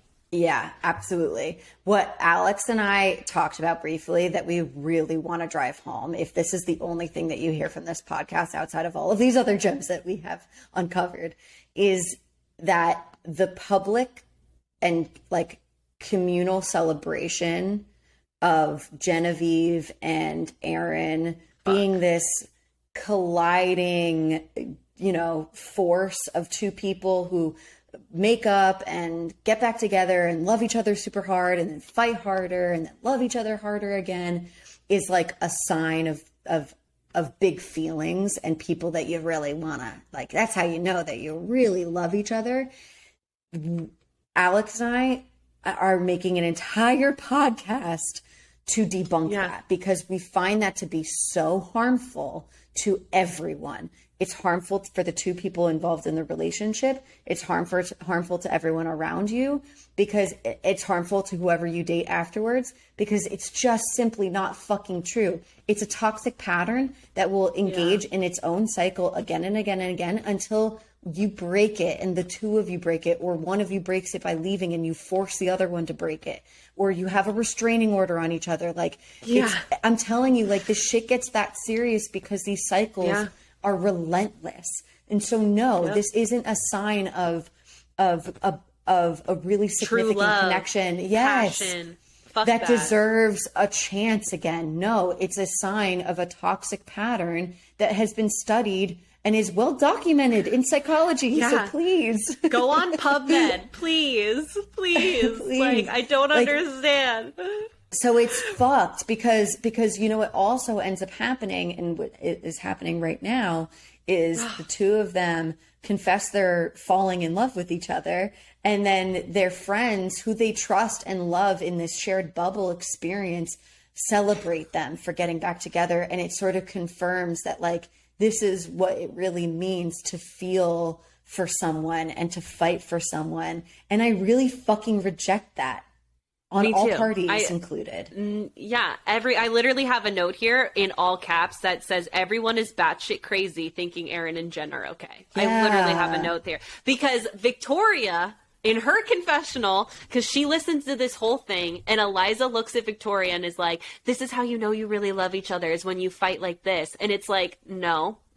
You really know you love each other when you remain respectful, grounded in your tone, and you're like, I honor how you feel right now, and I'm really sorry I made you feel that way, and moving forward, I'm going to do this. This is how I feel right now, and I really need this from you. Moving forward, do you think you can do that for me? That is healthy, sexy conflict resolution. Not scream, but I'm falling in love with you. Ooh, I'm falling in love with you too. Yay. Let's ignore the last 3 hours of shit we've just been through. Yeah. And so Victoria says if they can fight that much and make up, they must be made for each other because that shit is crazy. And I completely agree with her. She is the only one right now currently on this fucking beach that sees what's really happening. But at the same time, like, she sees it, but she also, that statement supports the notion of, like, they must really love each other, right? And that's a problem. I didn't interpret it that way. I interpreted it as her being sarcastic. I didn't. I thought that she was quite earnest. And you know what? Oh, if she's out. Earnest, I'm with you. If she's sarcastic, then 100%. Because, like, it's not okay. It's not okay. Yeah. Period. Yeah. Jury's out. I would love to hear Victoria's actual take on that. Were you being sarcastic? Or? Yeah, because I to me it felt like a supportive statement as opposed to okay, this isn't going to go well. I just it's not good. Here's the thing. That's the last 3 weeks of BIP. We need to go to red flag, green flag and seal this up. What do you think? Let's do it. Okay. I'm so ready. There are so many red flags. Which one are we going to pick? Which one would you like to pick? So I'm going to pick, because I'm going to pick the women being like, I want you to tell me no. Like, fuck that. Ladies, tell yourself no. You say no. Your no is your no to say. It's no one else's no to dictate for you. Yes. So my biggest red flag is with the women who are being manipulative in the guise of quote unquote wanting to be reassured by their partner. So yeah, that's my red flag. Not okay. Let's agree. Not do that. My red flag is Aaron's lack of ability to share responsibility for any challenging situation he finds himself in. There's parts of Aaron that make me want to root for him. In some ways, like I don't always find him to be a piece of shit, but sometimes he's a real big piece of shit. Sorry, Aaron. But I think that his barrier of being able to like see his side of some of these problems will always interfere with his ability to have a healthy and fulfilling relationship for as long as it takes for him to like get glued into that. So that's my red flag. It's not someone that I would want to date in that regard. Green flag. My green flag is Victoria F. Like, I can't say this enough. Like, if we had this podcast during Peter's season, you would have heard me rip her to pieces. I bet. 100%. But with a lot of love. that sounded really intense. But, this girl, she is being so transparent, so honest, so respectful, and handling herself as well as she fucking can, and doing pretty good in my judgment, you know? So I want to give her a green flag for especially stating I can't make lifelong decisions based off of emotions. And I completely agree with that. I think that that's a factor with relationships we don't hear of. Like I was told by so many middle-aged women in my mid-20s, like bosses, like previous bosses, that they all said, just follow your heart. If you love him, you love him. Like your heart will always win. I completely disagree with that. Now, knowing the psychology that I know and that I'm continuing to learn all the fucking time when it comes to relationships, it really like the unsexy answer is we need to establish partnerships that, yes, we have the feels for, but simultaneously make sense, are respectful, actually communicate, meet each other's needs, meet my own needs. Like, there's so much more to that. And Victoria, it seems, between Peter's season and this, has learned that. So I love that she's holding that torch as she goes through this Bachelor in Paradise experience. I couldn't agree more. My green flag is on the flip side of your red flag. It's all of the men who are trying to be respectful of their female counterparts' decisions to go on a date or not. Thank you. Like, I think that I want to give this to men and say that, like, I hear you and I see you when you're like trying to listen to us when we are asking for you to respect our choices and our autonomy. And I really felt that, like, yes, could they have been a little bit more transparent about how they felt about their partner being asked to go on a date? And in a BIP experience, these dates can be really game changers. So they could have been more forthcoming about how it made them feel, but they were really just trying to be respectful and be like, listen, like, I respect you and I want you to do what you feel like you need to do. So if I'm hearing you say that you're agreeing to go on this date, I'm going to like not feel great about it. And I'm also going to let you do what you got to do because I'm trying, like I just, those are actually the men that I would want to be raising. So like I'm frustrated with people who, as characterized by like Eliza and Kate, in their behavior when they put someone in a position to make a decision for them. I'm frustrated by that, especially when it comes at the hands of like men who are just like trying to fucking figure it out. They're trying to listen to us if they care, and they're like, what do you want from me? Do you want me to be respectful, or do you want me to tell you that you can't go? Because I can't do both. I cannot physically do both. And I find it to be a green flag. Mm-hmm. Yeah, I completely agree. And I want to add to this because, you know, I'm there for a long time, especially getting into this industry. It was like, I heard all women are crazy, you know, and we hear all the time, like all men are trash. Right. And then we look at this example with like Rodney and Eliza, and it's like, this is exactly why that saying all women are crazy is a fucking saying, because you're making Rodney feel like a crazy person who he's just trying to be respectful of what you want. You told him that like this guy asked you on a date. I can't remember if she said she was going or not, but like you cannot fault him for just trying to be respectful. He still owns his feelings. Of course they don't want you to go, but then you go and you punish him, and then like, of course people are going to default to this blanket statement of saying all women are crazy when that has been the experience of so many men, right? Mm-hmm. Now, on the flip side, when we have guys like, I'm like thinking of Romeo, or like meaning he was like playing multiple women and not doing it really well. Like so many women have that experience of men and then make gender statements or blanket statements around like all men are trash. It's not fucking fair for the few men who are holding the torch of, I am going to be respectful of my woman's autonomy and independence, right? And it's not fair to the women who are trying their best to be forthcoming about what they're feeling, and they're being like Victoria and all of that. It's like, we need to drop the blanket statements, and simultaneously, when you do hear the blanket statements, acknowledge the fact of where they come from, because you see a lot of it on reality TV. Yeah. Like, and then it becomes normalized. So I just want to like draw that picture. Like, it comes from a place. Picture drawn, framed, hung up. Oh God, no, let's not. Let's have a ceremonial burning. A burning of it. Wow, this has been a spiritual episode. So spiritual. So great. I want to give us props for carrying 3 weeks of BIP into what will be a 2-hour episode of Ditch the Script. And we hope that you have a really long drive to listen to it all.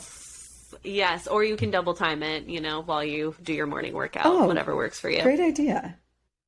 Oh, I listen to all my stuff on 1.5 or 2x. It's like, blah, blah, blah, blah, blah, blah. It's great. That's incredible. I can't listen that fast. I used to not be able to. It's like a skill that I built. Yeah, because I consume so much. Yeah, educational things. Anyway, moving on. If you liked this episode, leave us a rating review, snap a screenshot of it, share it to the gram, and tag us at Ditch the Script Pod. If you have any questions you want us to answer, visit our website, ditchthescriptpod.com, submit those bad boys. And then currently we're still offering free 30-minute sessions. So if you want to apply, then go to ditchthescriptpod.com/podcast to apply for that. That's it. Give us a follow at the Script Pod, IG, and TikTok, and we'll see you next week. Yep. Sending you forever peace and love. Peace and love. Bye. Did you learn how to say goodbye in Italian? Ciao. Ciao.